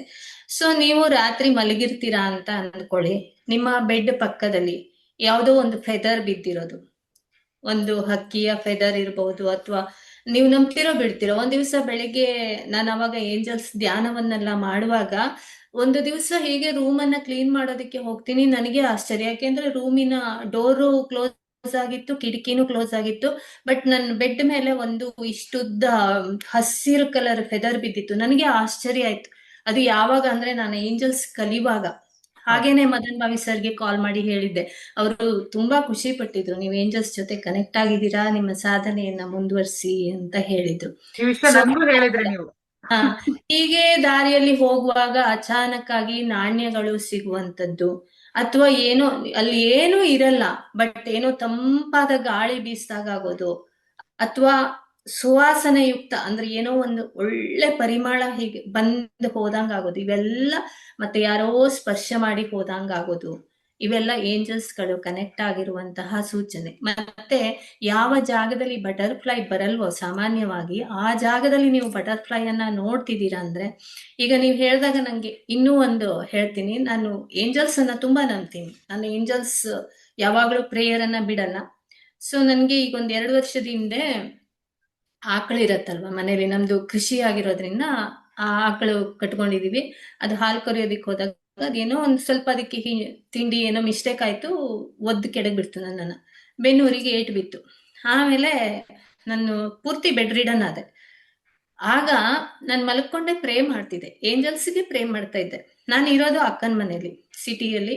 ರಾತ್ರಿ 10 ಗಂಟೆ, ಎಲ್ಲರೂ ಕೂತು ಮಾತಾಡ್ತಾ ಇದ್ದಾರೆ. ಅಂದ್ರೆ ಎಲ್ಲ ಗೆಸ್ಟ್ ನನ್ನನ್ನು ನೋಡೋದಿಕ್ಕೆ ಬಂದಿದ್ರು, ಮಾತಾಡ್ಸ್ತಾ ಇದ್ರು. ಒಂದು ಬಟರ್ಫ್ಲೈ ತುಂಬಾ ಒಳ್ಳೊಳ್ಳೆ ಕಲರ್, ಎಷ್ಟು ಚೆನ್ನಾಗಿತ್ತು ಅಂದ್ರೆ ನನ್ನ ಕೈಯಲ್ಲಿ ಮೊಬೈಲ್ ಇರ್ಲಿಲ್ಲ, ಇದ್ರೆ ನಾನು ವಿಡಿಯೋ ಮಾಡ್ಕೋತಿದ್ದೆ. ಅವರೆಲ್ಲ ಮಾತಾಡ್ತಾ ಇದ್ರು, ಇಷ್ಟು ಚೆನ್ನಾಗಿರೋ ಫೆದರ್ ಇರುವಂತ ಇದು ಬಟರ್ಫ್ಲೈ ಇಲ್ಲಿ ಯಾಕೆ ಬಂತು, ಹೇಗ್ ಬಂತು, ಇದು ಇಷ್ಟು ಚೆನ್ನಾಗಿದೆಯಲ್ಲ ಅಂತ ವಿಡಿಯೋ ಮಾಡೋದಕ್ಕೆ ನೋಡ್ರೆ ಅದು ಕೊಟ್ಟಿಲ್ಲ. ಅದು ಏನಿಲ್ಲ, ನಾನಿರೋ ಜಾಗದಲ್ಲೇ ಆ ಕಡೆ ಈ ಕಡೆ ಆ ಕಡೆ ಈ ಕಡೆ ಸುತ್ತಾಡ್ತಾ ಇತ್ತು. ನನಗನ್ಸಿತ್ತು, ಇಲ್ಲಿ ಏಂಜಲ್ಸ್ ಬಂದಿದ್ದಾರೆ, ನನಗೆ ಸಜೆಷನ್ ಕೊಡ್ತಿದ್ದಾರೆ, ನಾನಿದೀನಿ, ಹೆದರ್ಬೇಡ ಅಂತ ಹೇಳ್ತಿದ್ದಾರೆ ಅಂತ ನನಗ್ ಗೊತ್ತು, ಬಟ್ ಅವರಿಗೆ ಗೊತ್ತಾಗಿಲ್ಲ. ಸೊ ಈ ಒಂದು ಜ್ಞಾನವನ್ನ ತಗೊಂಡಾಗ, ಏಂಜಲ್ಸ್ ಗಳ ಬಗ್ಗೆ ಕಂಪ್ಲೀಟ್ ಮಾಹಿತಿ ತಗೊಂಡಾಗ ನಮ್ಗೆ ಆಟೋಮೆಟಿಕಲಿ ಎಲ್ಲವೂ ಗೊತ್ತಾಗ್ತಾ ಹೋಗುತ್ತೆ. ಇದು ಯಾವ ರೀತಿ ಸಹಾಯ ಮಾಡುತ್ತೆ ಅಂದ್ರೆ, ಎಚ್ಚರಿಕೆಯನ್ನ ನೀಡುವಂಥದ್ದು, ಆಮೇಲೆ ರಕ್ಷಣೆಯನ್ನ ಕೊಡುವಂಥದ್ದು, ಎಲ್ಲ ಕೆಲಸವನ್ನ ಮಾಡತ್ತೆ. ಆದ್ರೆ ನಾವು ಅವುಗಳ ಒಂದು ಸೂಚನೆಯನ್ನ ಗ್ರಹಿಸುವ ಒಂದು ಜ್ಞಾನವನ್ನ ನಾವು ತಗೋಬೇಕು. ಅದು ನಮ್ಮ ಈ ಕಾರ್ಯಾಗಾರದಲ್ಲಿ ನಿಮ್ಗೆ ಸಿಗುತ್ತೆ. ಸಿಗತ್ತೆ. ಕಾರ್ಯಾಗಾರದಲ್ಲಿ ನಾವು ಸ್ವಲ್ಪ ಅವರಿಗೆ ಬೇಸಿಕ್ ಆಗಿ ಏನೇನ್ ಆಗತ್ತೆ, ಹೌದು. ಹೇಗಾಗತ್ತೆ ಅನ್ನೋದನ್ನ ಹೇಳ್ಕೊಡ್ತೀವಿ. ಹೌದು. ಹೈಯೆಸ್ಟ್ ಅವ್ರು ಪ್ರಾಕ್ಟೀಸ್ ಮಾಡ್ತಾ ಮಾಡ್ತಾ ಅಡ್ವಾನ್ಸ್ ಗೆ ಹೋದಾಗ ಅವರಿಗೆ ಕಂಪ್ಲೀಟ್ ನಾಲೆಜ್ ಕಂಪ್ಲೀಟ್ ನಾಲೆಜ್ ಸಿಗತ್ತೆ. ಯಾಕೆ ಅಂತ ಹೇಳಿದ್ರೆ ಕೆಲವರು ಕಾರ್ಯಾಗಾರಕ್ಕೆ ಬಂದು ನಂಗೆ ಕಂಪ್ಲೀಟ್ ಆಗ್ಲಿಲ್ಲ, ನಂಗೆ ನೀವು ಅದು ಹೇಳಲಿಲ್ಲ ಇದು ಹೇಳಲಿಲ್ಲ ಅಂತ ಹೇಳೋರು ತುಂಬಾ ಜನ ಇಲ್ಲ, ಇರ್ತಾರೆ. ಕಾರ್ಯಾಗಾರದಲ್ಲಿ ಬೇಸಿಕ್ ನಾಲೆಜ್ ಮಾತ್ರ ಸಿಗುತ್ತೆ. ಯಾಕೆಂದ್ರೆ ಏಂಜಲ್ಸ್ ಈ ಒಂದು ಜ್ಞಾನ ತುಂಬಾ ದೊಡ್ಡದದು. ಸಣ್ಣ ಒಂದು ವಾರದಲ್ಲಿ ಅಥವಾ 15 ದಿವಸದಲ್ಲಿ ಮುಗಿಸೋದಿಕ್ಕೆ ಆಗಲ್ಲ. ಸೊ ಕಂಪ್ಲೀಟ್ ಮಾಹಿತಿ ಬೇಕು ಅಂದ್ರೆ ನಮ್ಮ ಒಂದು ಏಂಜಲ್ಸ್ ಕ್ಲಾಸ್ಗಳನ್ನೇ ಅವ್ರು ಅಟೆಂಡ್ ಕೋರ್ಸ್ಗಳಿದೆ. ಮಾಡ್ಬೇಕಾಗುತ್ತೆ. ಹೌದು, ಹೌದು. ದೊಡ್ಡದಾಗಿ ಬೇಸಿಕ್ ಮಾಡುವಂಥದ್ದು. ಅಂದ್ರೆ ತೀರಾ ಬೇಸಿಕ್ ಅಲ್ಲ. ಯಾಕೆ ಅಂತ ಹೇಳಿದ್ರೆ ಸ್ವಲ್ಪ ಹಾಗೆ ಒಂದು ಇದನ್ನ ಮಾಧ್ಯಮವಾಗಿ ಕೊಡ್ತೀವಿ ಇದು ನಾವು. ಕೊಡ್ಬೋದು. ನೀವು ಇಲ್ಲಿ ಲೆಟರ್ ರೈಟಿಂಗ್ ಎಲ್ಲ ಹೇಳಿದ್ರಿ, ಇದು ಹೌದು. ನಿಮ್ಮ ಜೀವನದಲ್ಲಿ ಹೇಗ್ ಹೆಲ್ಪ್ ಮಾಡುತ್ತೆ? ಈಗ ನೀವು ನಿಮ್ಮ ಫ್ರೆಂಡ್ಸ್ ತುಂಬಾ ದುಃಖದಲ್ಲಿ ಇದ್ದೀರಾ ಅಂತ ಇಟ್ಕೊಳ್ಳಿ, ಅಥವಾ ನಿಮ್ಗೆ ಏನೋ ಒಂದು ಜಾಬ್ ಬೇಕಾಗಿದೆ, ಡಿಸೈರ್ಡ್ ಜಾಬ್ ಬೇಕಾಗಿದೆ, ಅಥವಾ ಏನೋ ಒಂದು ಉದ್ದೇಶ ನಿಮ್ಮಲ್ಲಿ ಈಡೇರ್ಬೇಕಾಗಿದೆ ಅಂತ ಇಟ್ಕೊಳ್ಳಿ. ಈಗ ನೀವು ಹಿಂದಿನ ಕಾಲದಲ್ಲೆಲ್ಲ ನಾವೇನ್ ಮಾಡ್ತಿದ್ವಿ, ಫ್ರೆಂಡ್ಸಿಗೆ ಲೆಟರ್ ಬರಿತಿದ್ವಿ, ಮತ್ತೆ ತಂದೆ ತಾಯಿ ದೂರದಲ್ಲಿ ಇರುವವರಿಗೆ ಆ ತರ ಏನೋ ಒಂದು ಲೋನ್ಲಿನೆಸ್ ಫೀಲ್ ಆದಾಗ ನೀವು ಲೆಟರ್ನ ಬರಿತಿದ್ವಲ್ವ, ಅದೇ ರೀತಿಯಿಂದ ಪ್ರೀತಿಯಿಂದ ನಿಮ್ದೇ ಫ್ರೆಂಡ್ ಅಂತ ಅಂದ್ಕೊಂಡು ಅವರಿಗೆ ಬರಿಬೇಕು. ಬರೆಯುವಾಗ ವರ್ತಮಾನ ಕಾಲದಲ್ಲಿ ಅಂದ್ರೆ ಇದು ಆಗಿ ಹೋಗಿದೆ ಅನ್ನುವಂತಹ ಒಂದು ಪಾಸಿಟಿವ್ ಇದನ್ನ ಇಟ್ಬಿಟ್ಟು ಬರೆದ್ರೆ ಖಂಡಿತ ಈಡೇರುತ್ತೆ. ಅದನ್ನ ಬರೆದ್ಬಿಟ್ಟು ತಲೆದಿಂಬಡಿಗಡೆ ಇಟ್ಟು ಏಂಜಲ್ಸಿಗೆ ಧನ್ಯವಾದವನ್ನ ಹೇಳಿ ಆಮೇಲೆ ದಿನ ಅದಕ್ಕೆ ಆ ಲೆಟರ್ ಅನ್ನ ನೋಡೋದ್ರಿಂದ ಖಂಡಿತ ನಿಮ್ಮ ಒಂದು ಇಚ್ಛೆ ಈಡೇರುತ್ತೆ. ಆ ಲೆಟರ್ ರೈಟಿಂಗ್ ಹೇಗೆ ಬರೆಯೋದು, ಅದನ್ನ ಯಾವ ರೀತಿ ನಮ್ಮ ಆಸೆಯನ್ನ ಪೂರೈಸ್ಕೋಬಹುದು ಅನ್ನೋದನ್ನ ಕೂಡ ನಾನು ಈ ಒಂದು ವರ್ಕ್ಶಾಪ್ ಅಲ್ಲಿ ಎಕ್ಸ್ಪ್ಲೇನ್ ಮಾಡ್ತಾ ಇದ್ದೀನಿ. ಓಕೆ, ಈಗ ಏಂಜಲ್ಸ್ ಕಾರ್ಯಾಗಾರದ ಬಗ್ಗೆ ಆಯ್ತು. ಈಗ ಹಣದ ಕಾರ್ಯಾಗಾರದ ಬಗ್ಗೆ ಮಾತಾಡೋಣ. ಹಾ, ಈಗ ಸಮೃದ್ಧಿ ಅನ್ನೋದು ಎಲ್ರಿಗೂ ಬೇಕು ಚೇತನವ್ರೆ, ಹೌದು. ಎಲ್ಲರಿಗೂ. ಈ ನಮ್ಗೆ ನಮ್ಮ ಮಾಸ್ಟರ್ಸ್ ಮತ್ತೆ ನಮ್ಮ ಇದ್ರೆಲ್ಲ ಹೇಳೋ ಪ್ರಕಾರ ಈ ಬ್ರಹ್ಮಾಂಡದಲ್ಲಿ ಪ್ರತಿ ಒಬ್ಬ ಮನುಷ್ಯನು ಸಮೃದ್ಧವಾಗಿ ಸುಖವಾಗಿ ಬದುಕೋದಕ್ಕೆ ಬೇಕಾಗಿರುವಷ್ಟು ಎಲ್ಲಾ ಹಣ ಈ ಬ್ರಹ್ಮಾಂಡದಲ್ಲಿ ಇದೆ. ಪ್ರತಿಯೊಬ್ಬರಿಗೂ ಕೂಡ ಅದು ಯಥೇಚ್ಛವಾಗಿ ಸಿಗುತ್ತೆ ಅಂತ ಹೇಳ್ತಾರೆ. ಮತ್ತೆ ನಾವೆಲ್ಲ ತಿಳ್ಕೊಂಡಿರೋ ಹಾಗೆ ನಾವೆಲ್ಲ ದೇವರ ಮಕ್ಕಳು, ಭಗವಂತನ ಮಕ್ಕಳು, ನಮ್ಗೆ ಯಾವ್ದಕ್ಕೂ ಕೊರತೆ ಇರೋದಿಲ್ಲ. ಆದ್ರೆ ಕೂಡ ತುಂಬಾ ಜನ ಕಷ್ಟ ಪಡ್ತಾರೆ. ಹೌದು, ತುಂಬಾ ಜನ ಕಷ್ಟ ಪಡ್ತಾರೆ. ಬಿಸ್ನೆಸ್ ಏನೋ ಸ್ಟಾರ್ಟ್ ಮಾಡಿರ್ತಾರೆ, ಹಣದ್ದು ಅವರಿಗೆ ನಾಲೆಜ್ ಇರೋದಿಲ್ಲ. ಅದೇನೋ ಬರುತ್ತೆ, ತುಂಬಾ ಬೇರೆಯವರೆಲ್ಲ ಮಾಡೋರೆಲ್ಲ ಅದನ್ನ ತುಂಬಾ ಸುಲಭವಾಗಿ ಮಾಡ್ತಾರೆ. ಆದ್ರೆ ಕೆಲವ್ರ ಹತ್ರ ಬಂದಾಗ ಅದು ಕಷ್ಟ ಆಗತ್ತೆ. ಸೊ ಇದಕ್ಕೆ ನಾನು ಕೇಳ್ಪಟ್ಟ ಹಂಗೆ ಏನು ಅಂತ ಹೇಳಿದ್ರೆ, ಬೇಸಿಕ್ ನಮ್ಗೆ ಕರೆಕ್ಟ್ ಆಗಿಲ್ಲ ಅಂದ್ರೆ, ಅಡಿಪಾಯ, ಹಣದ ಬಗ್ಗೆ ಅಡಿಪಾಯ ಕರೆಕ್ಟ್ ಆಗಿಲ್ಲ ಅಂದ್ರೆ, ನೀವ್ ಎಷ್ಟೇ ದೊಡ್ಡ ಬಿಲ್ಡಿಂಗ್ ಕಟ್ಟಿದ್ರು ಚಿಕ್ಕ ಗಾಳಿಗೆ ಆಗೋದು ಸಹಜ. ಸೊ ಈ ಹಣದ ಕಾರ್ಯಾಗಾರದಲ್ಲಿ ನೀವು ಬೇಸಿಕ್ ಆಗಿ ಫೌಂಡೇಶನ್ ಅನ್ನ ಯಾವ ತರ ಹಾಕ್ತೀರಿ, ಮತ್ತೆ ಇದು ನಮ್ಮ ಒಂದು ಹಣದ ಲೈಫಿಗೆ ಯಾವ ತರ ಹೆಲ್ಪ್ ಆಗತ್ತೆ, ಇದ್ರ ಬಗ್ಗೆ ಸ್ವಲ್ಪ ಹೇಳಿ. ಓಕೆ, ಒಳ್ಳೆ ಕ್ವಶನ್ ಅನ್ನ ಕೇಳಿದೀರಾ. ಯಾಕೆಂದ್ರೆ ಈಗ ಎಲ್ಲ ವಿದ್ಯೆಗಳು ನಮ್ಗೆ ಮಾರ್ಕೆಟ್ ಅಲ್ಲಿ ಸಿಗತ್ತೆ. ಡಿಗ್ರಿ ಮಾಡ್ತೀರಾ, BA ಮಾಡ್ತೀರಾ, BSc ಮಾಡ್ತೀರಾ, ಬೇಕಾದಷ್ಟು ಸೈನ್ಸ್ ಅಲ್ಲೂ ಕೂಡ ಬೇಕಷ್ಟು ವೆರೈಟೀಸ್ ಬಂದಿದೆ. ಆದರೆ ಈ ಹಣದ ಕುರಿತಾಗಿ ಯಾವುದೇ ಕೋರ್ಸ್ಗಳು ಬಂದಿಲ್ಲ. ನಾವು ಹುಟ್ಟಿದಾಗಿನಿಂದ ಇಲ್ಲಿವರೆಗೆ ನಾವು ಡಿಗ್ರಿ ಮಾಡಿರ್ಬಹುದು ಅಥವಾ ಬೇರೆ ಬೇರೆ ವಿದ್ಯೆಗಳನ್ನ ಕಲ್ತಿರ್ಬಹುದು, ಆದ್ರೆ ಎಲ್ಲೂ ನಮ್ಗೆ ಹಣದ ಬಗ್ಗೆ ಯಾವುದೇ ಕೋರ್ಸ್ಗಳನ್ನ ನಾವು ಮಾಡಿಲ್ಲ. ಬಟ್ ಈ ಮನಿ ಅಬಂಡೆನ್ಸ್ ಕಾರ್ಯಾಗಾರದಲ್ಲಿ ನಾನು ನಿಮ್ಗೆ ತಿಳಿಸ್ಕೊಡೋದಂದ್ರೆ, ಈ ಮನಿ ಅನ್ನೋದು ಕೇವಲ ನೋಟ್ ಅಲ್ಲ ಅಥವಾ ಒಂದು ನಾಣ್ಯ ಅಲ್ಲ. ಇದಕ್ಕೆ ತನ್ನದೇ ಆದ ಒಂದು ಫ್ರೀಕ್ವೆನ್ಸಿ ಇದೆ. ಆ ಫ್ರೀಕ್ವೆನ್ಸಿ ಜೊತೆ ನಮ್ಮ ಫ್ರೀಕ್ವೆನ್ಸಿಯನ್ನ ಮ್ಯಾಚ್ ಮಾಡ್ಕೊಳ್ಳೋದು ಹೇಗೆ, ಹಣವನ್ನ ನಾವು ಹೇಗೆ ಆಕರ್ಷಿಸ್ಬೇಕು ಅಂದ್ರೆ, ಅದಕ್ಕಿಂತ ಪೂರ್ವದಲ್ಲಿ ಈ ಹಣದ ಫ್ರೀಕ್ವೆನ್ಸಿ ಅಂದ್ರೆ ಏನು, ಅದು ಹೇಗೆ ವರ್ಕ್ ಆಗತ್ತೆ, ನಾವು ಯಾಕೆ ನಮ್ಮ ಮೈಂಡ್ ಸೆಟ್ ಅನ್ನ ಚೇಂಜ್ ಮಾಡ್ಕೋಬೇಕು. ಇಲ್ಲಿ ನಾವು 3R ಫಾರ್ಮುಲಾವನ್ನ ಯೂಸ್ ಮಾಡ್ತೀವಿ. 3R ಫಾರ್ಮುಲಾ ಅಂದ್ರೆ, ಈಗ ಹಣವನ್ನ ರಿಸೀವ್ ಮಾಡೋದು. ಯೂನಿವರ್ಸ್ ನಮಗೆ ತುಂಬಾ ಅವಕಾಶಗಳನ್ನ ಕೊಡತ್ತೆ, ಬಟ್ ನಾವು ಅದನ್ನ ರಿಸೀವ್ ಮಾಡ್ಕೋಬೇಕು. ಫಾರ್ ಎಕ್ಸಾಂಪಲ್ ನಿಮ್ಗೆ ಹೇಳ್ತೀನಿ, ನಿಮ್ದೇ ಅದು ಒಂದು ಮೊಬೈಲ್ ತಗೊಳ್ಳಿ. ಈಗ ಮೊಬೈಲ್ ಅಲ್ಲಿ ಹಣ ಇದೆ, ಸಿಮ್ ಇದೆ, ಮೊಬೈಲ್ ಅಲ್ಲಿ ನಿಮ್ಗೆ ಬೇಕಾದವರ ವ್ಯಕ್ತಿಯ ನಂಬರ್ ಇದೆ. ಆದ್ರೆ ನೆಟ್ವರ್ಕೇ ಇಲ್ಲ ಅಂದ್ರೆ ಏನ್ ಮಾಡ್ಲಿಕ್ಕಾಗತ್ತೆ? ಅದೇ ತರ ಇದು ಕೂಡ ಅಷ್ಟೇ. ಈಗ ನಿಮ್ಮ ಹತ್ರ ಸಾಕಷ್ಟು ಅವಕಾಶಗಳಿದೆ, ಯೂನಿವರ್ಸ್ ನಿಮ್ಗೆ ಕೊಡ್ತಾ ಇದೆ, ಬಟ್ ನೀವು ಅದನ್ನ ರಿಸೀವ್ ಮಾಡೋದಿಕ್ಕೆ ರೆಡಿ ಇಲ್ಲ ಅಂದ್ರೆ ಅದಕ್ಕೆ ಯಾರು ಜವಾಬ್ದಾರರು? ನಾವೇ ಅಲ್ವಾ? ಅದೇ ರೀತಿಯಾಗಿ ಇದು ಕೂಡ ಈಗ ಅಂದ್ರೆ ನಾನಿಲ್ಲಿ ನಿಮ್ಮನ್ನ ಕೇಳ್ತೇನೆ, ನಾವು ರಿಸೀವ್ ಮಾಡ್ಲಿಕ್ಕೆ ರೆಡಿ ಇದ್ದೇವೆ, ಆದ್ರೆ ಅದನ್ನ ಹೇಗ್ ರಿಸೀವ್ ಮಾಡ್ಬೇಕಂತ ಗೊತ್ತಿಲ್ಲ. ಅದನ್ನ ಇದನ್ನ ನಾವು ಹೇಳೋದು ಅಂದ್ರೆ, ಈಗ ನಾವು ಹಣವನ್ನ ಪ್ರೀತಿಸಬೇಕು. ಹಣ ಬೇಕು ಅಂತ ನಾವು ಯೂನಿವರ್ಸ್ಗೆ ಆರ್ಡರ್ ಮಾಡ್ಬೇಕು. ನೀನ್ ಕೊಟ್ರೆ ಕೊಡು, ಬಿಟ್ರೆ ಬಿಡು, ನಿನ್ ಇಷ್ಟ, ಈ ತರ ಎಲ್ಲ ಕೇಳಬಾರ್ದು. ಹಣವನ್ನ ಆರ್ಡರ್ ಅಂದ್ರೆ ಹಣದ ಬಗ್ಗೆ ನಮ್ಮ ಆಲೋಚನೆ, ಭಾವನೆ, ಮನಸ್ಥಿತಿಯನ್ನ ನಾವು ಚೇಂಜ್ ಮಾಡ್ಕೋಬೇಕು. ಅಂದ್ರೆ ಈಗ ಯಾರೋ ನಿಮ್ಗೆ ಒಂದ್ 10 ರೂಪಾಯಿ ನೋಟ್ ಕೊಟ್ರು ಅಂದ್ರೆ ಆ ಹಣಕ್ಕೂ ಧನ್ಯವಾದ ಹೇಳ್ಬೇಕು, ಅವರಿಗೂ ಧನ್ಯವಾದವನ್ನ ಹೇಳ್ಬೇಕು, ಒಂದೇದು. ಆಮೇಲೆ ಬಂದಿರುವ ಹಣವನ್ನ ನೀವ್ ಯಾವ ರೀತಿ ಉಪಯೋಗಿಸ್ತೀರಾ, ಅಲ್ಲೂ ಕೂಡ ಒಂದು ಟೆಕ್ನಿಕ್ ಇದೆ. ಅದು ತುಂಬಾನೇ ಇಂಪಾರ್ಟೆಂಟ್ ಆಗಿರುತ್ತೆ. ಬಂದಿದೆ ಅಂದ್ಬಿಟ್ಟು ಹಾಗೆ ಎಲ್ಲವನ್ನ ನಾವು ಬಳಸೋದಲ್ಲ, ಅದನ್ನು ಒಂದು ಮೆಥಡ್ ಅಲ್ಲಿ ನಾವು ಫಾಲೋ ಮಾಡ್ತಾ ಹೋಗ್ಬೇಕಾಗತ್ತೆ. ಈ ಎಲ್ಲ ವಿಚಾರವನ್ನ ನಾವು ಈ ಹಣದ ಕಾರ್ಯಾಗಾರ, 7 ದಿವಸದ ಕಾರ್ಯಾಗಾರ, ಅದರಲ್ಲಿ ಹೇಳ್ಕೊಡ್ತೀನಿ. ಮನಿಯನ್ನ, ನಮ್ಮ ಮೈಂಡ್ ಸೆಟ್ ಅನ್ನ ನಾವು ಹೇಗೆ ಪಾಸಿಟಿವ್ ಆಗಿ ಚೇಂಜ್ ಮಾಡ್ಕೋಬೇಕು.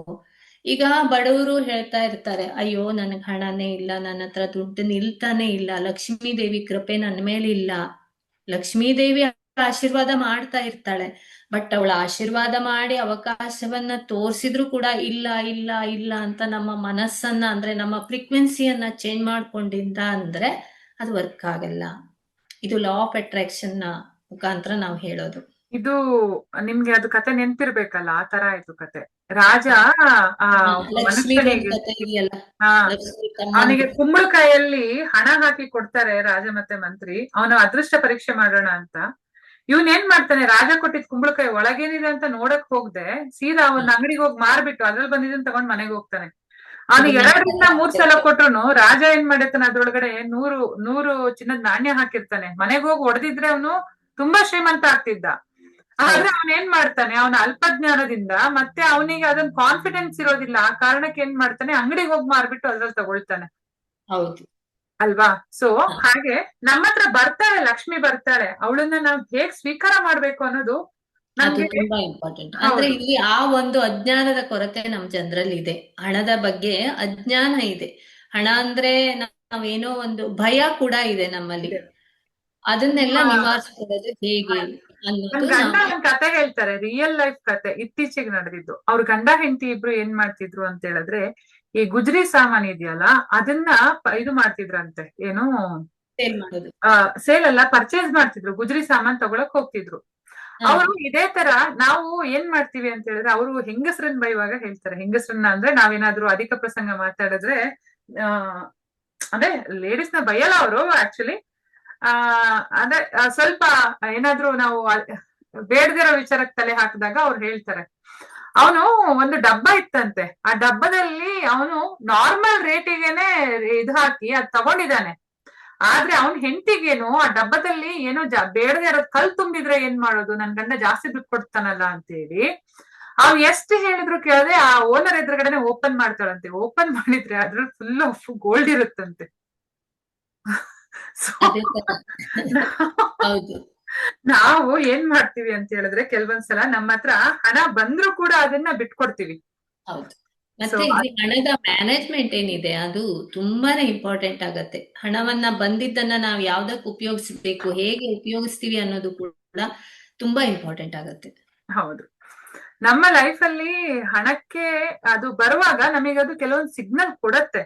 ಕೆಲವೊಂದ್ಸಲ ನಾವು ಯಾರಾದ್ರೂ ಹೇಳಿದ್ದನ್ನ ಕೇಳ್ಬೇಕಾಗತ್ತೆ. ಯಾವಾಗ್ಲೂ ನಾವೇ ರೈಟ್ ಆಗಕ್ಕಾಗಲ್ಲ, ಅಥವಾ ನಾವೇ ರಾಂಗ್ ಕೂಡ ಆಗಕ್ಕಾಗಲ್ಲ.